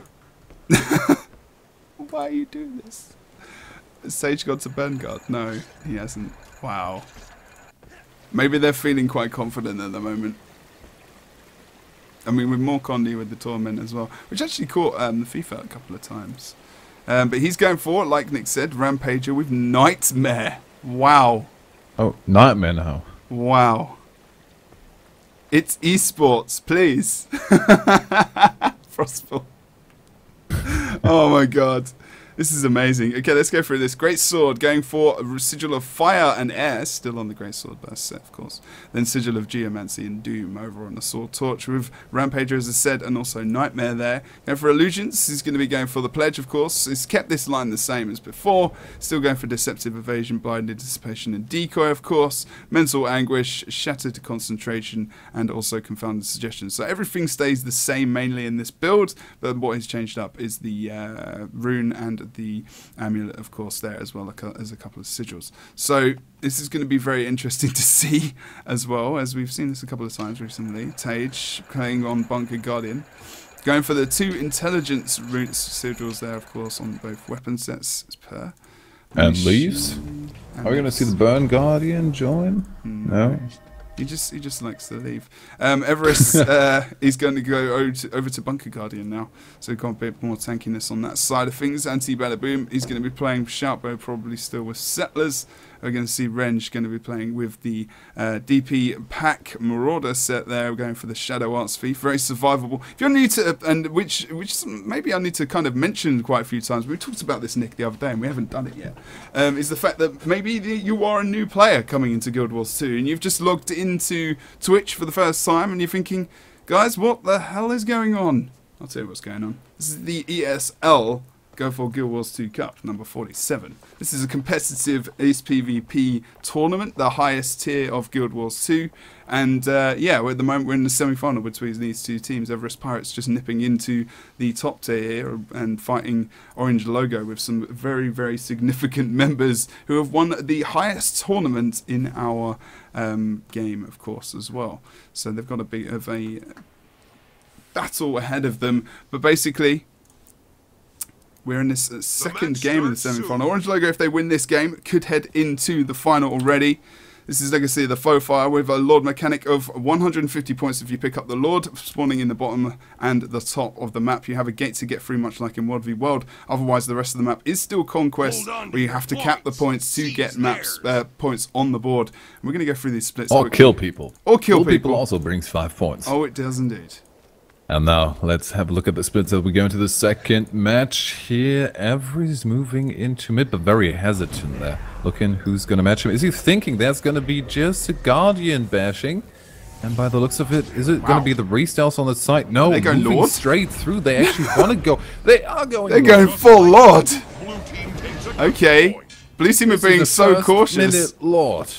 Blue team are being so cautious that they've just like not capped the points. And they're going to get 150 points off the bat. They are confident here. They need to get a Tage kill right now. Right here, right now. Sure. Blue team are just not going to bother defending. Into mid, get a Tage kill, get the caps on the outside. And maybe, no, Mushroom Boy, yeah, but maybe be a bit careful with the waterfall, because they're going to funnel into that afterwards and try to row just burst over the map from that point on, which is they have a portal set back in the middle. Oh my good lord, the confidence! Yeah, indeed, they did have that portal, as you said. I heard it going off before they made the rush, and this is amazing. Already coming back into the point, Moa comes out onto anti-Bada-Boom, and he's going to go through here into a kill in the end, surely, but gets saved so low. Portal comes out, Aurora goes back through with anti-Bada-Boom, but Evris have a call answer to that call, and they survive that fight in the end. But I think they might have made a mistake by coming back through that portal. But anti-Bada-Boom is going to be 1v1 now versus Mini Sheet. Really, we should have seen the Mesmer stay there, but they needed to support back on the map. They can't see him get killed here, and Blue team have still got points coming on the board. No, just as I say that, they get taken out. So now I'll back on even keel, but oRNG Logo don't have that Lord to actually go for later in the game if they should so wish. That's also something to keep in mind. It's not just that potentially you lose control over the entire map. They brought that back quite nicely. But just not having the option to do the Lord at a later point alleviates a lot of pressure from the enemy team. They can just completely ignore their base and play for the points as much as they want and play aggressively for the enemy team's Lord if they so choose to do so. But right now, just to explain to maybe newer players why we are so surprised, the first minute Lord rush is something you just do not see in normal circumstances. It is only if you really reach 350 or the time is about to run out and you can just in the nick of time claim that Lord for yourself and gain those 150 point advantage at the end just to keep that pressure up. So this is some new stuff right here. Is it overconfidence or maybe just the right amount of confidence from oRNG? We will have to see. Yeah, exactly. That's it, isn't it? Sometimes it could be said for overconfidence. Evris almost, oh no, does go down with the extra condition there. We're not going to see them pick up the cap as of yet. I'm not sure we're going to see the res up on Evris. No one approaches that side. But Aurora here really needs to get out, because if Evris goes down here, he's just left in the wind. And he's going to actually follow Frostball over towards this midpoint. Red team, oRNG Logo do pick up the first node, of course, being Waterfall there as well. So we've got the 1v1 happening over towards that quarry node. Mushroom Boy, full HP versus Mini She. Still doing well in his 1v1s to a degree. Aurora comes back over towards the midpoint. Is very low himself. Needs to be very careful as Curve engages on him from behind, pulls out the Blurred Fringe. He does have Portal himself, probably going to go into that. No, he's actually going to re-engage here. Does try to pull out the, I think he's going to try and pull out the Time Warp there. I was just going to have to wait and see. He needs to be careful though, he's still very low. They need to be very cautious here. they really need to gain the upper hand here. We have actually the Portal back from Frostball. I'm surprised that just happened. Did they lose track of Renjin? Yeah, and he's actually going there. Oh, and Portal going back, and now Renjin. Oh, what?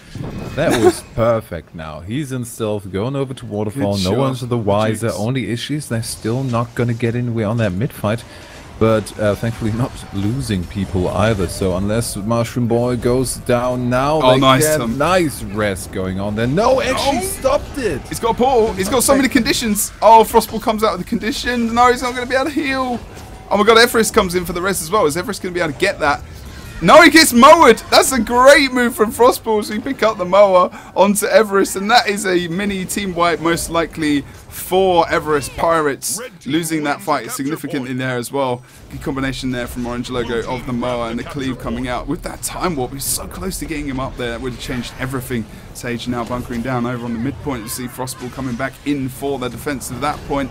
Blue team probably not going to get much out of this either as oRNG tries to re-engage there on the north side of the node. You can see in stealth there onto Curve actually, thinking about maybe going for the waterfall decap, but that's still very much alive as Curve comes back over. Fire a great sword on the floor as well. We actually can see Anti-Badaboom not going for waterfall but trying to disengage before dying, hopefully before his members come back into the map. No. That's going to be a 3-cap. He's trying to die on the point to delay that 3-cap for a bit longer, but they might just want to do a hard regroup. If Anti-Badaboom hadn't died here, they would have had so much more at their disposal. Now they need to really make that mid-engage count, and we're moving in a dangerous territory where now the lead from oRNG Logo is approaching the 200 mark, meaning they made up more than they did with the Law Rush and didn't lose anything. 200 points, they made a 50-point lead after the 150 from the lot and have a 3-cap in control. This is not looking good, especially with Redjin Rao now going down as well. Only now Anti-Badaboom coming in back into the fight, and they're splitting up across the points. Nope. Thank God he's not moving over to the quarry, because that would have been a bit of a mistake in my opinion.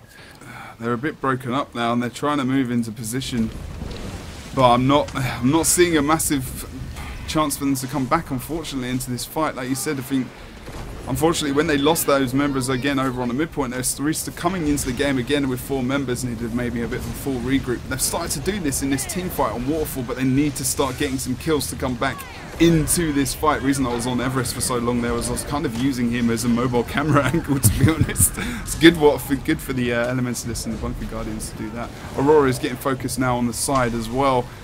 And really, if Blue Team's stuck in this situation, they are definitely going to lose the game. I mean, I think we can probably know that that's going to happen, but there's still a chance, slight chance in hell, that they're going to be able to come back here if they can pick up another kill. But still, they were 5v4 for a considerable amount of time as Blue Team start to move into the rest of the map now. oRNG is doing a good job at these kind of juke stealths. Like, they're losing sight of him, so they don't know where he is. So he's being very patient, moves past Minishi very easily, and now goes for the decap. But Minishi knows what the crack is as Evris moves into mid, but so does Frostball to take over the position of Minishi there. And that's a good job. Portal comes out from Frostball. He moves back. Curve moves back into mid. This is perfect rotation at the moment from oRNG Logo. Just easy move back into the map to anticipate the movement of Blue Team. And oRNG Logo keep the free GG is called. Yeah, the winner, ladies and gentlemen, with the second map. But I don't really want to focus on. I mean, we have a demanding, just a ridiculous victory here from oRNG Logo, definitely. But you also have to say how cleanly they played this, how precisely executed all of this was. It was just perfect reaction to every move that we saw from Evris Pirates. Yeah, I mean, the beginning was a bit wonky, okay, but the rest was just solid. I mean, it's like I said before, you know, you're moving into that next tier. You've got that point where, you know, oRNG Logo feel pretty confident that they can defeat Evris. They're already saying, you know, like, be good to us and all this kind of stuff. So they know these guys are nervous and they know that they could probably take these games. But I think in the first game they did issue quite a good challenge, and they just need to keep it going. It needs to keep it going. There is a game for third place as well, so they, you know, third place, fourth. At least they're going to get fourth place in this tournament, and they won in the first round. So you know, they're going to get something today. So that's pretty sick. And you got to say, not just it was a bit of a weird thing to watch that first middle or rush.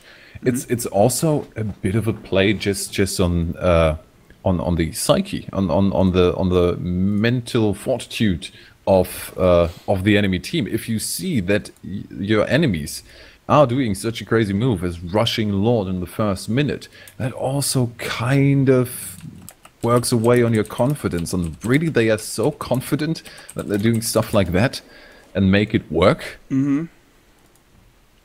That's another aspect of such crazy moves, other than they're just not predictable.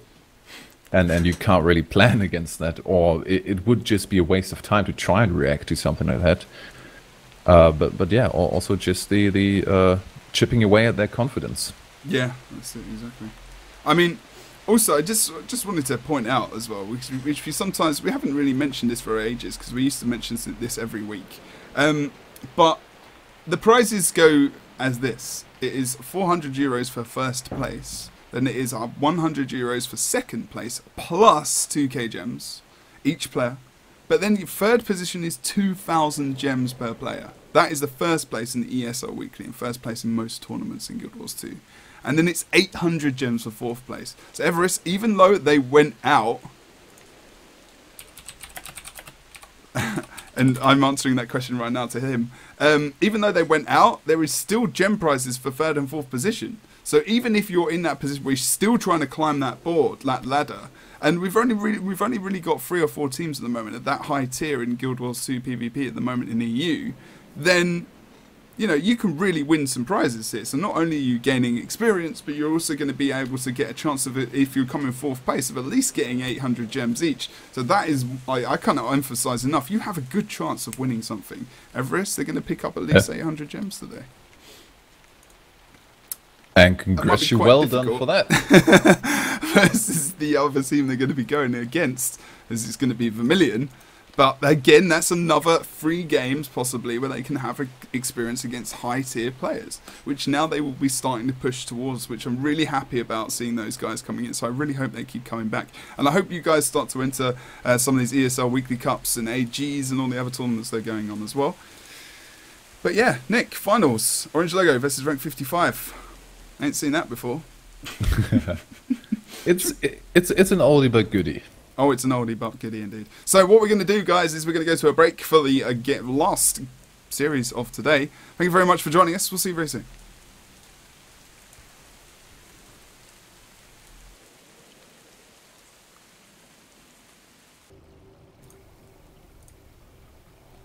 Hello, everyone, and welcome back to the ESL Go4GW2 Cup number 47. Ranked that excitement built weirdly.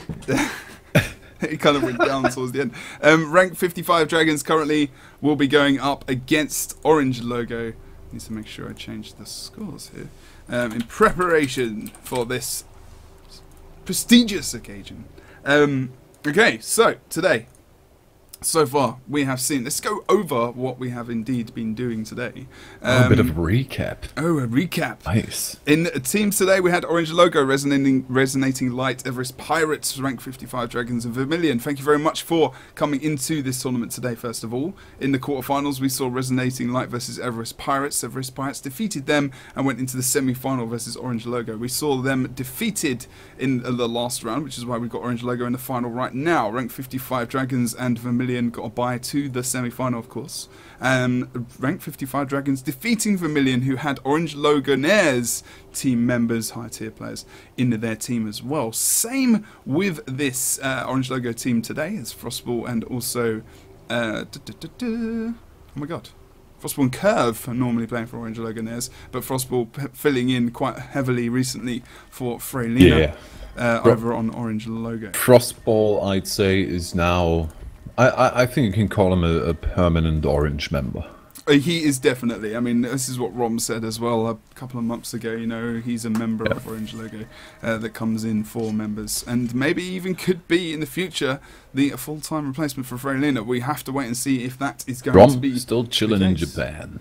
Yeah, Rom's only just gone. Rom's son. Yesterday or in the last couple of days, so that's quite cool. We're going to drop into game though. Check out what's going down. By the way, I want to mention one thing. One thing I saw in the chat, which I think is the best name ever, is instead of esports, digital athletics. That just sounds awesome. I like it. Digital athletics. Yeah. Athletics hasn't got killing in it though, has it? What? And sport does? Sorry?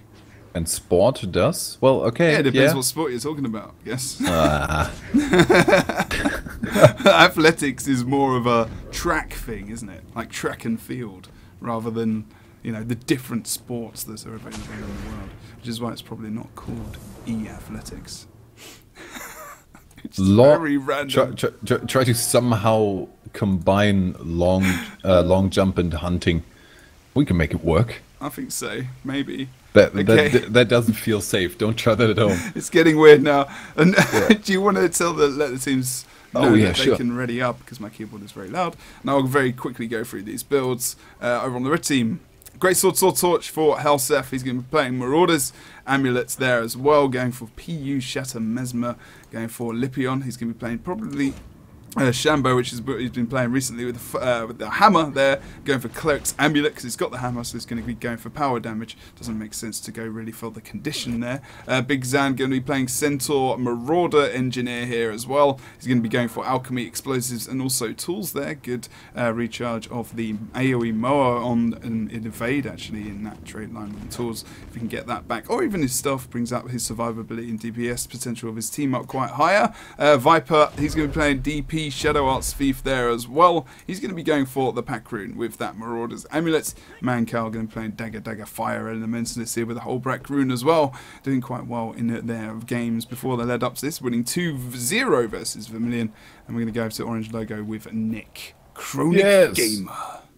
And I saw some stuff in the chat earlier about people trying to make pacts about builds.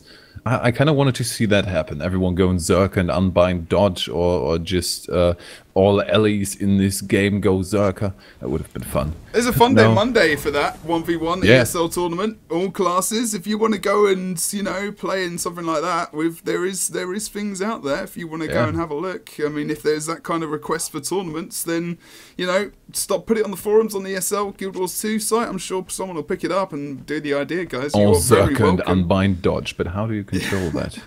Well, if you can put on a big enough tournament as well, you can actually contact Guild Wars 2, and they might be able to put something towards that. Yeah. And obviously, we cast as well, so if you want to approach any casters, there's always that opportunity as well. Even if you've got like an internal guild tournament, we're always around. But sorry, I just interrupted. Yeah, well, I interrupted myself, but now we're going to start with the builds over on the blue side. Starting off with Syndrome. Wait, do you have... I think you have the team names the wrong way around. Oh, yes, I do. Sorry. Orange on the blue side. Starting off with Syndrome, who's going to be playing that Dagger Pistol Thief. Not going for Vamp Rune. It is pack time because Vamp is banned on all classes due to a bug. Happy. Yes, I'm happy as well. Frostball is going to be on a... Is he sticking to that? No, we have him back on Marauders. He's still in Illusions, but otherwise still going for Mental Anguish on that one. No, wait. He popped it over to Chaos, and we've got PU as well. Then, Tage. Tage is going to be on, right now, a Burning Guardian. Let's see if he sticks with that and doesn't suddenly switch over to the bunker again. Then we have Minishi, one of the LAs. He's going to be on a Dagger Celestial. He got the Svanir Rune and is going for the Fire Trade line. Same on Curve, I assume. The Rune is Holbrook. That's a change, but the rest looks surprisingly familiar. Indeed. Or unsurprisingly so. We'll have to double check to see if he does run with that in the end. But we are just waiting for these guys to go. Builds done. You may proceed. They are already starting. You are too late. No, I'm not. That was the same time. Alright, as I was typing. Anyway. Go4 Guild Wars 2, number 47 in the EU. Finals coming up for you now. Dragons are on the red team with Orange Logo on the blue team. Next going to take us away with this splits. And we have two Elementalists on both teams crossing over. Are they stealthed? Yes, they are, so no one has any clue what's going on. The rest of the teams looks like pretty... Although, no, we see again that Orange Logo. This tactic has been more and more coming into the meta, just ignoring the close point and focusing on the far and the mid node. But wait, where is Orange really going? Well, are they going to engage on it? Tage picks up the boss kill, obviously, which means the LE could have gone. Whoa! Viper gets absolutely destroyed over on the midpoint there. Moa comes out onto Syndrome as well there, actually, as well. We are actually... Wow. that damage. Minishi goes back through the portal, the Frostball left. Tage not going to be able to get in a position to res, and actually we're going to see Mancal going for the possible down here of Minishi as well. Does finish him off. Frostball gets downstated as well, with Zan bringing out that Elixir X and the Rampage, and this is considerably bad for Orange Logo at present. Oh, Cinder, no, you do not want to go for that res. That's He's committing again. We see he's going to get it. Not really hitting the target, but kind of. He is actually going to get it. They're both in stealth and not waiting for any regen. Instantly going for the attack on Big Zan. And he actually makes it away by using the elixir. Yeah, and Syndra, they paid for that. That was... Oh, that was a mistake there, I think, from those guys. That was a bit... I mean, they almost got it, but that proc hadn't happened, you know. The 25% on the low HP Elixir X proc hadn't happened yet, and unfortunately they didn't take that into account, apparently. So they are actually going to lose out in the end, but still both teams have got one cap, and Orange Logo still ahead because they went for that boss kill early on in the game. Still contested point here over on the mine now, as we see Curve is in a... No, oh sorry, it's CVT over on this point. Did miss as the icons were slightly covered there. Tage comes over for the support as Syndrony goes over towards midpoint for the possible decap. But Zan is actually stealthed up here. Oh, the dodge from Syndrony as we hear the magnet pull come out from him. I do believe Zan was still stealth when that happened. Obviously, you still hear the sound, so it's not too hard to actually dodge out in the first place, but hey ho. Contestation on both sides with Orange, Red Team picking up the midpoint at the moment. Tage, by the way, stayed on that Burning Guardian and is making Zan feel the burn as he goes down on the side already, but we have the rest coming out with a stealth proc from Viper. He's going to be back up and stealth and ready for the re-engage, but it's going to be the cap for Orange Logo before they make it on point again. Mancow now kind of in there, only tanking damage thus far. Are they just going to try and bank on the AoE? Viper trying to get the engage on Syndrina, but he's tricky with the dodges. Not really getting Viper, giving Viper the opportunity to get a good grip on him. And now Syndrina moving over to the henge to try and get the decap. Portal as well over towards mine. This also picks up the Bird Frenzy as well to try and get out of there. Frostball's still stealthed as well, trying to bring out the Zerker onto Elsef. And we are going to see Lipion get into the downstate here. Sorry, it was probably onto Lipion. He is downstated, of course. Now Helsef is trying to hold in a 1v2 situation. He might go down here unless he can move out of that point. We can see Frostball moving out of the node now as well. And we can see Orange Logo actually grab their side caps here. Zan comes into a 1v1 possible with Syndra. She's actually contesting the mid. They want the double and the one contest. They won't give them any points. And they need to be very, very careful how that will leave them in the rotations for the defense, because Dragons is not going to sit still. Gone down already. Didn't even need to contest that, but Tage coming in from the side, and that might open them up to leave one of the points unintended and just go for the against the res last second there. Mancal Mage now on the fire from two people, and Tage, of course, with the Burn Guardian, will be able to get a good amount of damage going on him if he gets the burning stacks up. They get Syndrine down here over on the henge as well, as Zan comes in with, he did come into the point with that Rampage proc from his proc. It's like RNG from the Elixir X, of course, so it's almost like a proc. As we go over towards the midpoint here, oh, Mancal gets being taken out there by the combination of Tage and Frostball's burst. Good damage coming out. We can see a time warp there coming out from. Did we see a time warp there, or was that a weird bug? I saw like a clear set. Okay, that was a bit random. Anyway, there is no one running time warp. That's why I was pretty sure that wasn't an ability. Anyway. Sure this is very close to a cap for the blue team here. Mancal Mage actually already under trouble again after he just got picked up again.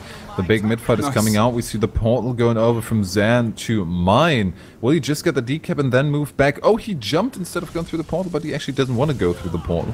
We have Helseth coming just to give him some breathing room. With those burning stacks, he might actually almost go down after all.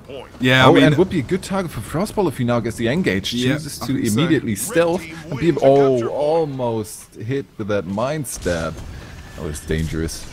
I mean, the thing there was the fact that actually, you know, they went over towards the mine, but then in the end they did lose Mancal. But the thing is, now they can sustain on these two side points. They've got Lipion over on the henge now as well, and Big Zan almost goes down very quickly. Gets the Elixir S proc from the 25% HP health, then uses it again. He's got his heal back up, but doesn't get the chance to use it here.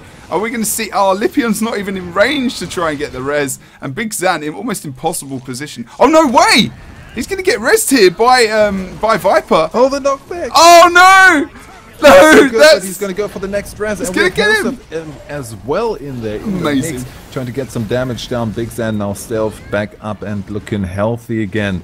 Frostball, however, not really in the same position. Helseth on the other side also going down. Frostball took the first chance to attack him. We have the refuge coming down. Viper is trying to go for it, but the damage is way too much, and Viper now in a bit of trouble. If he hadn't had that Shadow's Embrace, and is going to get rid of those burning stacks anyways. Too much. I mean, there with Zan going down in such an obvious position, I was very surprised that they were going to be able to get him up, or even try to get him up in the first place. Mancal Major goes down as well. Red team moving back towards mid. Looks like they're going to pick up a 2v1 over on at that point now, as the Elementalist is just dropping down below. Portal. Back into the base. That's what you like. Yeah, indeed. Good job. Yes. Oh, yes. It's been a while since we saw that. Jesus. Yeah. Okay. Wow. We need some cameras in the base. Elseth's bringing it out, and now maybe Tage in a bit of a dangerous position to go for that Svani, but he already has it down for Helseth. He even has a chance to move in for the seal, so he's just choosing to go for the attack on the mine node. Curve, however, there for the defense. Tage moving in again. Frostball also through with the portal. Just wants to leave a tiny bit of damage until it pops back through and goes for the fight in mid again. oRNG Logo are just playing ridiculously well today. Tage got the boss. Syndrome is about to get the full cap over on the mine. oRNG Logo members aren't being taken out here with the two Elementalists and the actual movement of that Mesmer. This is an ideal king flipping lineup here. They're going to be contested over on the mine. In the end, it looks like their persistence on all three caps might be the end of them, but Curve still almost gets out. We're even trailed here by Viper. I'm not sure they're going to be able to take him out. He's trailed not only by one, but three members of Ranked Dragons here, and he gets away. Curve is such a... Oh my god. Three people are waiting to assist him. Oh no, actually two. One jumped out already. We have Minishi moving over to contest that henge point. They won't give that up in a solid double cap, and with the defense lined up here, already trying to get the quick kill on Zan. As he goes into his little house, trying to disengage and go for some dinner. It's his shrine now. He died there. Oh no, but Tage downstated. Look at that Shadow Refuge timing. Oh, he gets back. He gets it back up. That's brilliant work from Syndrome and the rest of the oRNG Logo team members. And they survive that engagement fully. And Helseth goes into downstate stealth though. Might be able to self-res for a little bit of time here and get rezzed up by the rest of the members that are starting to re-engage and move up towards his position. Are they going to be able to get Helseth up here? Easy. They're going to be able to go midpoint. This is not over for rank 55 Dragons. They're going to defend.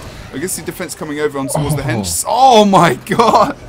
That updraft was timed so nice that Helseth couldn't go through the portal. If he had the Vamp Rune, he might have been able to move through. Yeah. But this way, no, not happening.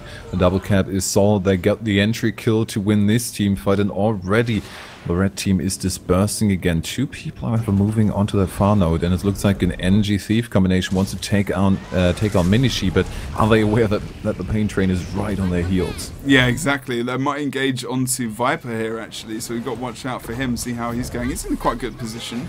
He's just stealthed. He sensed that from Frostball. Frostball was ready to come in for the burst onto him. Tage, look at Tage. He's going for the boss again. He's like, screw this, guys. I'm going home. I want to go home early. I want that money. I want that 400 euros. I'm going to take the boss down myself. No actual contestation from that at all. And again, easy kill of the boss. And a 2-cap going from oRNG Logo. This is absolute domination at the moment in this game. They're doing a fantastic job. But again, is it going to be too much committal and breakup with that boss? But Syndrome, that same movement we saw, boss kill with the contest on a point, and even going to be full capping it. This is so ballsy from oRNG Logo. Right now they're at a point where they can be ballsy, and it looks like we're almost going to see the triple cap coming out to finish this off. But Helseth, no, coming out. Oh, we have actually the CC coming out of him, and Syndrome gets the cap. The triple cap stands, and Syndrome is looking for that 1v1 and wants to keep it that way. However, the decap on the henge is going to at least stop that, but I don't think there's anything that can stop the train of oRNG riding to victory in this first match. Not of the today. best of 3. I mean, look, Ranked Dragons, like, normally having a lot more luck versus the team of oRNG Logo, but in this game, this is just they won last week. Yeah, I mean, Frostball is going to go down here as well. This might not, it's not, it's definitely over. But, like, yeah. they're not giving up. They're not giving up. Oh, but the comeback at 499, amazing. you know, I just we have coming seen back crazy in the things fight in the past. We have seen crazy things in the past, but not that. But everything has its limits. Did you see that? Red team got a Wow, capture point. immense game there. Just Just like how that. powerful and how many times Orange Logo went for bosses on that map was amazing. How many did we have? Like 2 or 3 at least? 3 at least. Yeah. 3 at least. Tage is having the time. I mean, just with the opener, going for Proving to us- going for that boss, and then still getting the contention on the close point. Yeah. It's the important thing to note there is because they have the mobility that they can do that kind of thing. If you have not got that Mesmer Thief combination, I just don't think it's possible. No. And it, like the Burn Guardian, you know, he can just burst onto the boss in no time flat, you know, 5 seconds, and that boss is down from Tage. That's ridiculous damage coming out from him. And I mean, we saw how often Syndrina, just while there were 2 team fights already going on, he just buggered off and got the decap on the far node. Didn't care. They could sustain it, got the triple cap in the end, and that put then Dragons in a position where they had to choose: do we want to stick with this scenario, or maybe try and focus our endeavors somewhere to get rid of that 3 cap a bit faster? Yeah. Whew. Good games today. So yeah. Also, I'm liking the situations where Frostball just pops into the portal to leave one single burst on a point, bit of assistance, and right back through. Just in the midst of a team fight, gets the call, we need a little bit of help on this point, portals over, leaves one quick shatter, pops back through, and is in his team fight. Significant damage though, isn't it? So you might need just that extra little bit of burst to really switch that 1v1. So rather that he's +1ing in a different way, it's just, well, people do this, you know, Hellsif does it a lot. We saw even the Evris Pirates Mesmer doing that today as well in different situations. But, you know, it's so effective just getting that, just evening up the fight a little bit where the other player has to play quite defensively. It depends which point the actual, if it's been contested or if it's, you know, the home or away team's point or whatever you want to call them. But home and away. What? It's a bad sitcom, everyone. Anyway. Yeah, bad sitcom. I don't even know what that is. Soap opera, there we go. Sitcom. It's not sitcom. It could be. Anyway, random moment. Oh, back in my childhood days. Home and away in Neighbours. Anyway. Wait, you already had TVs when you were a child? Yes, Nick. I had TVs when I was a child. I also had hair when I was a child. What? Just before that comes into chat. That was a thing. Hair used to be a thing, everyone. I have been out of hair. No. For like 14, 15 years. Yeah, it just ran out. Oh, really? Like I was dedicated a certain amount of hair. And then it just went. You didn't have the resources anymore. No.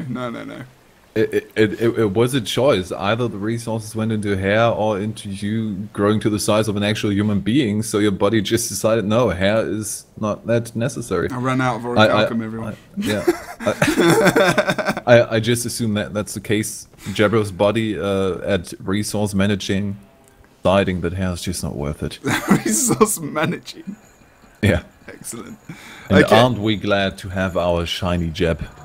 You wouldn't have me any other way. It's part of my awesome personality. Anyway, let's get into the game and stop talking about that. Your appearance is part of your personality. You shallow human being, Jebro. You shallow human being. True.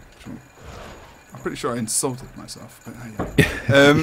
Lord Elsef still running with that pack crew. Not going for Condi Rampager. He's going to be running the same build we've been seeing him mostly playing today. Shoutouts Thief coming out from Viper there as well.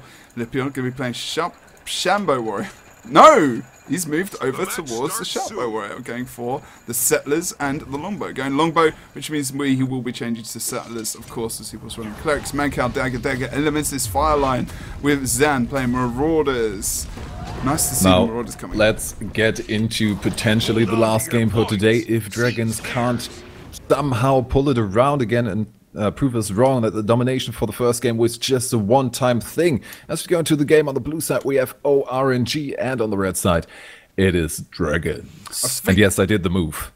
You did? Oh, you did? Oh, wow, I haven't been doing that today. I did it once, I tried to earlier. Anyway, we have seen again this split coming out from Dragons. Tage is actually going to be going up for that point over on the waterfall. Not Minishi, as we normally see him going for. He normally hovers around in the same place as Snowball was before. Lipion over on the mid. Very patient move from blue team there as they get the engage onto Lipion, but he does a good job at surviving, using that sword ability to get away. And we are going to see the endure pair. Oh, there you go. The Lipion does go down in the end. I don't think we're going to see a possible res here, as he is considerably low. We can see that very unique finisher coming out from oRNG Logo. As we go over towards the quarry here, Frostball can now plus up to back up and try and kill Mancow, but Viper comes in for the +1 as well, even in that 2v2. So we move over towards the waterfall.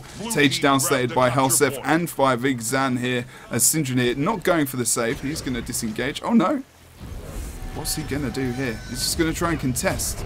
But Helsef's still here. That's very ballsy. Oh, we're going to see Minishi coming back through as well. So that's well contested from oRNG Logo there. Blimey, look at the They're just all over the place. Syndranir back over towards Quarry. Syndranir now even is in a position where he can contest at midpoint. Helsef had no idea. He just comes out of stealth, gives him a little bit of that Basilisk Venom to have a taste. But now he's in the 1v1 and he needs to make that one count. Oh, but Frostball's here as well, so they're going to come in for the shadow! Oh! Helsef goes down hard there. And he's taken out, which means they give up the +1 on the map now for oRNG Logo, unless Helsef gets miraculously res, which I don't think is going to happen. Now Curve going quite low himself over on Quarry, because Frostball did move in for that +1 over on mid. He needs to try and survive here for them to take advantage of this situation. He is going to survive, and as he disengages, gets the time. Oh, we see a Moa coming out onto Lipion as well, and this could be the double kill for oRNG Logo on this map. If they are able to take him out, that's a big kill. Helsef respawns, which means again, oh, Viper went down as well on Quarry, of course. So that's 2 men down. They're just oRNG Logo today, dude, is up for this team. Yep, they seem to be on a roll. Whew.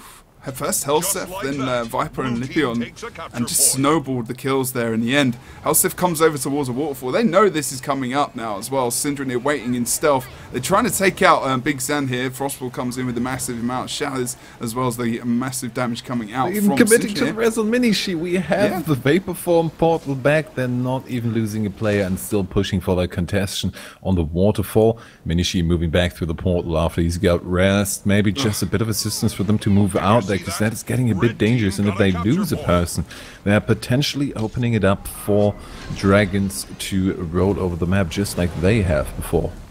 This is just absolutely, like, how much the Mesmer has given oRNG Logo the chance to be so mobile around the map. Like if they didn't have the Mesmer, they just wouldn't be this dominating in these games that we've seen them play today.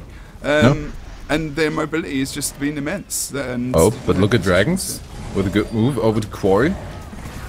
After they did, I think there must have been a portal. Let's check if the portal is on cooldown. The portal is indeed on cooldown, so they portal over, but didn't make it count yet.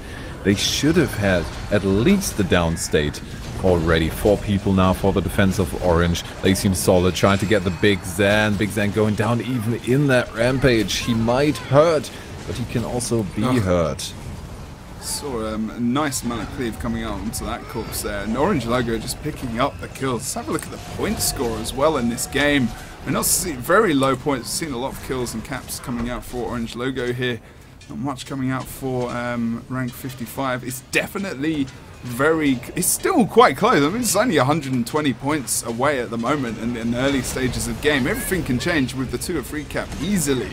It's definitely not over. But with the momentum that oRNG Logo have at the moment in this game and in this cup completely, you'd be pretty confirmed that you think that they would win this. But you know, with the amount of with the players over on the rank 55 team, I wouldn't say that it's over yet. And I think that they were actually doing pretty well. Oh, portal coming out. Portal to bring people out of that fight over on the Henge is Curve going to make it through as well. Yes, they will. And now they need to make the defense count over on that midpoint. They can't all move back. We saw the decap on that waterfall node. At least Syndranir and Frostball are coming there. Tage as well. They want to get the kill, and they want to get it quick. This is a mistake. Too much. This is too many people. Curve's at mid. I know Ellie mid is good, though. Ellie mid is so good. I mean, look at, oh my god, is Curve going to get a decap out of this? That's ridiculous. Portal back. Please, no. for Lipion as he comes back to defend that. But yeah, I think you're right there. Too much committal from oRNG Logo could really cost them the midpoint. But they have moved back over to that node, and they've still got caps on point. Minishi and Curve are going to be the best. That's the best rotation, sending the other Ellie there. They've still got, you know, massive damage focus onto Zan here. Does a good job again at line of sight. And Big Zan, even in Marauders, proving how tanky and how quality an engineer he really can be. And pulls out the Elixir X, not what he wanted at all. But he plays it well, plays the tornado around the sides, and really CCs. He's got the support of Mancal as well, which keeps him up. Unfortunately, that means they can move their focus back onto him. Zan goes for the Elixir S Pro. Oh, good movement. We forget sometimes about the Elixir S with the Vapor, but it's not that long a period of time, but still enough to bring him back up. And Zan really clutch from him to make sure that Mancal stays alive. Will Zan go down? He's still not dead. This man is an absolute beast. No pun intended, because he's playing. Oh, Hellseth coming in for the res. Oh, the damage on Tage, and he's not going to get it because we have the stealth going on Zan. That stomp just went into nowhere. But I just want to quickly mention that I'm still completely mesmerized that oRNG Logo deliberately got themselves into 2 4v1 situations. Just left Curve over on that mid node, basically to die, but they made it work with a quick rotation to fix all of that. Curve. Got the pressure, forced TCG into slightly weird rotations, and just made it work. Oh, but this is good. Look at TCG now moving over. Oh, not TCG, mid. Dragons. Dragons. Oh my good lord! That was the first time I said it. It's the first time. First time. But Dragons now almost getting the decap at mid. Tage, sorry, and Minishi come back onto point. Zan gets the knockback, and they're going to pick up the waterfall here. And this is a good comeback. This is the comeback situation I was talking about earlier. But look at Syndrome is trying to negate that. Gets Lipion off point with the Venom. And now Tage as well is going to be coming onto point. Just to make sure that they can plus up and get the quick kill maybe on Lipion, so he needs some help there as they get the contest. And back over on midpoint, we've got a little bit of a team fight occurring here as Minishi drops into the downstate, dropping into Curve's situation, see if he can actually try and get the res here. We're going to see Vapor coming out from Minishi. Does move. He's just trying to buy time. Yeah, he's not. Just trying to buy time, and now we have Curve in a position where they should probably be able to get the kill on there. It might be at the cost that they're going to lose both other points, although it's a 2v2. And they're going to get the decap over on Quarry. Big Zan, did he get the Rampage proc? No, he didn't. He just looked a little big, but he's a Char, so that's his natural size. Trying to chase Syndrome right now and actually having Tage on his side, pushing them back away from that node and pushing them right into the face of Hellseth. And he's all by himself right there.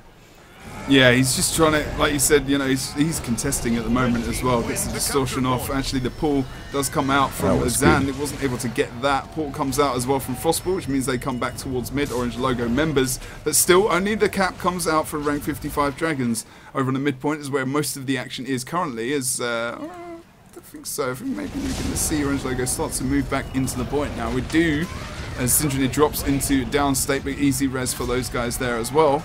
Now, whoa! Frostball just blows up Viper and goes into the downstate there with the extra cleave coming out from Tage as he picks up that sword number 3. But Frostball now does get mowed himself, but only for a very short amount of time as Zan tries to heal up and move back out of the point there. So good job from oRNG Logo, sustaining over on mid, probably going to get the cap there. But now we've got the Hellseth versus Curve here over on the waterfall, which allows Blue Team I'm liking this. I'm liking this because they're going to get the pressure on Frostball. There comes the portal. They're moving back through to mid. I just wanted to say that was what is going to happen. Yes. And now it's only Minishi and Tage there. Tage, of course, a brilliant open into this, but they're concentrating on Minishi. Tage, as the Burn Guardian, does have some defensive moves, but as soon as they are gone, and they actually get the down on Minishi, and now it's only Tage left. But Minishi is going to move into a position where he's easily res. I think they should have focused on Tage in the beginning. They do get the decap. But that's Minishi, big. I think, will be alive. Well, Tage had to use renewed focus on the point because I think, you know, Minishi vapored, so, you know, they lost the ticks while he was down, and Tage has to use renewed focus, so that really screwed him up because he was focused for so long after that. And that's they need to keep him down there. They need to. No res! Oh my god, that's massive! And Tage just ports back onto point and goes for the focus onto Lipion, and his cooldowns are starting to come back. Alright, the port isn't coming back because he just used it, of course. But he drops quite low, and now Mancal should be able to get this kill here. If we don't see a res attempt coming out from Orange Logo, they're not going to be able to in the end. And still, you know, we've still got this 140 point-ish lead that we've had for a significant amount of time. But Nick, look, 4.5 minutes left on the clock at the moment. Frostball picks up his heel stealths as well, thinking about the movement at the moment onto the map as Orange Logo come back into this game, pushing towards the quarry now as well, with Curve and Syndrome trying to take out Helseth. He gets the port away with that stealth as well, as Big Zan solidifies his stance on that point. Curve come back on, spreading that burning condition, and gets some nice damage onto Big Zan there. Yeah.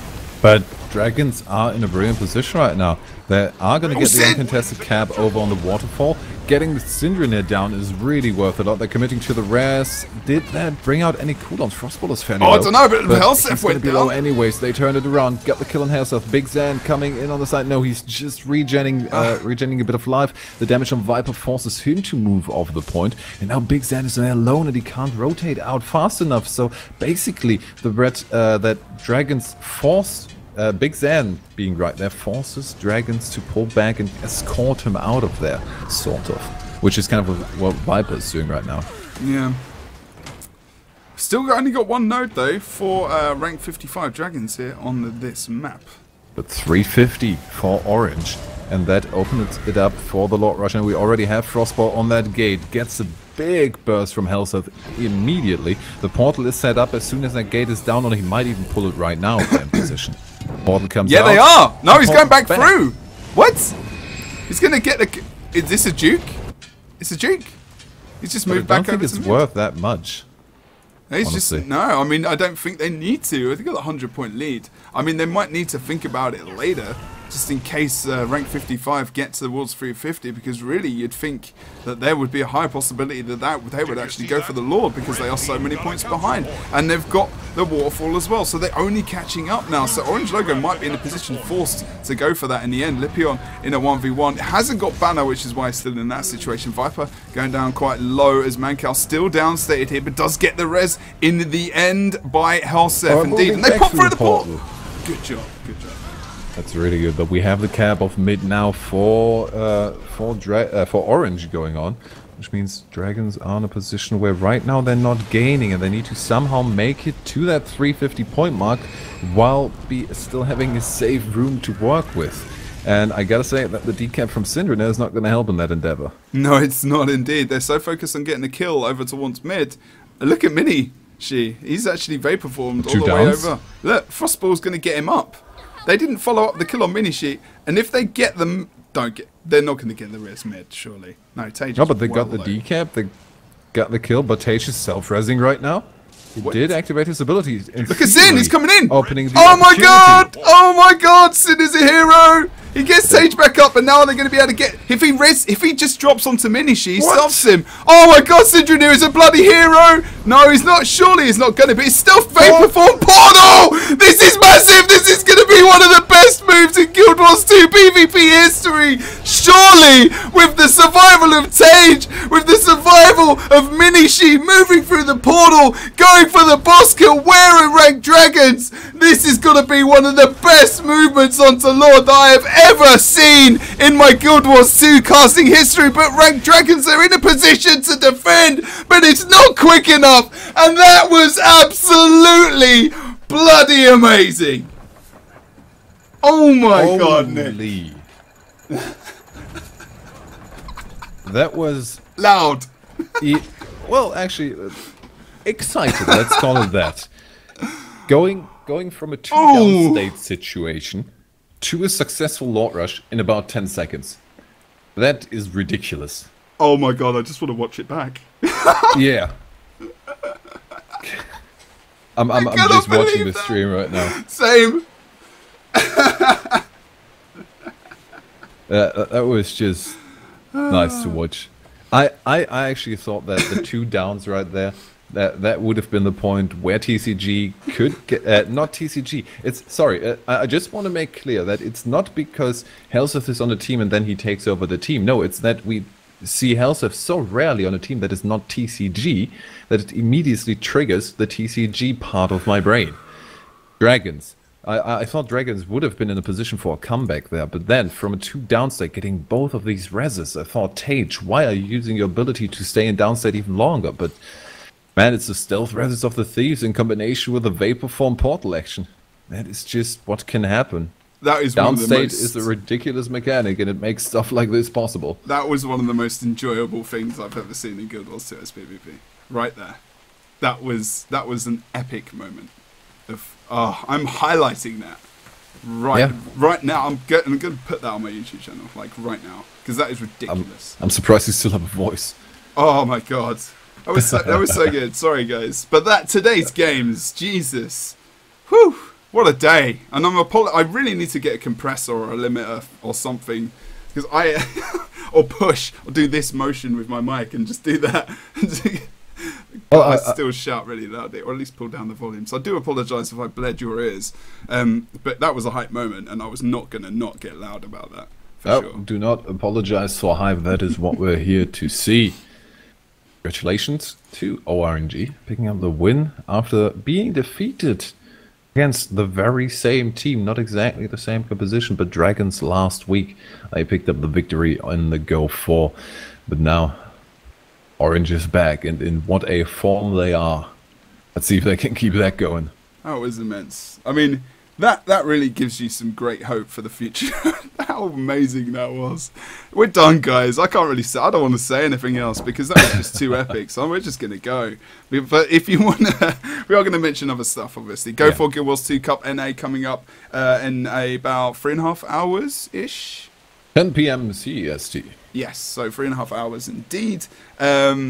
Then we will also see the ESL Weekly Cup on Thursday, so make sure you show up for that. But also make sure you try and enter by all means. 8 teams means there's llama and gem prizes as well. We have the Go4 next week, same as usual. We have launch of Guild Wars 2 Fawns. There's links below if you want to buy that. And also see any information. If you are interested in Guild Wars 2 for the play for free as well, you can have a look at the website and you can see all the Twitter and all the information below. Otherwise, you can play this right now. Yes, just go download it. Don't pay anything. Play and have some fun in PvP. And maybe make moments like that happen. And soon we're going to see you in the Go4. We are indeed. Thanks lots for joining us this evening, or even this afternoon, depending on where you are in the world. We've been Jebro and Chronic Gamer, and what we're going to do is we're going to give you the esports salute. See you soon, everyone. Take it easy.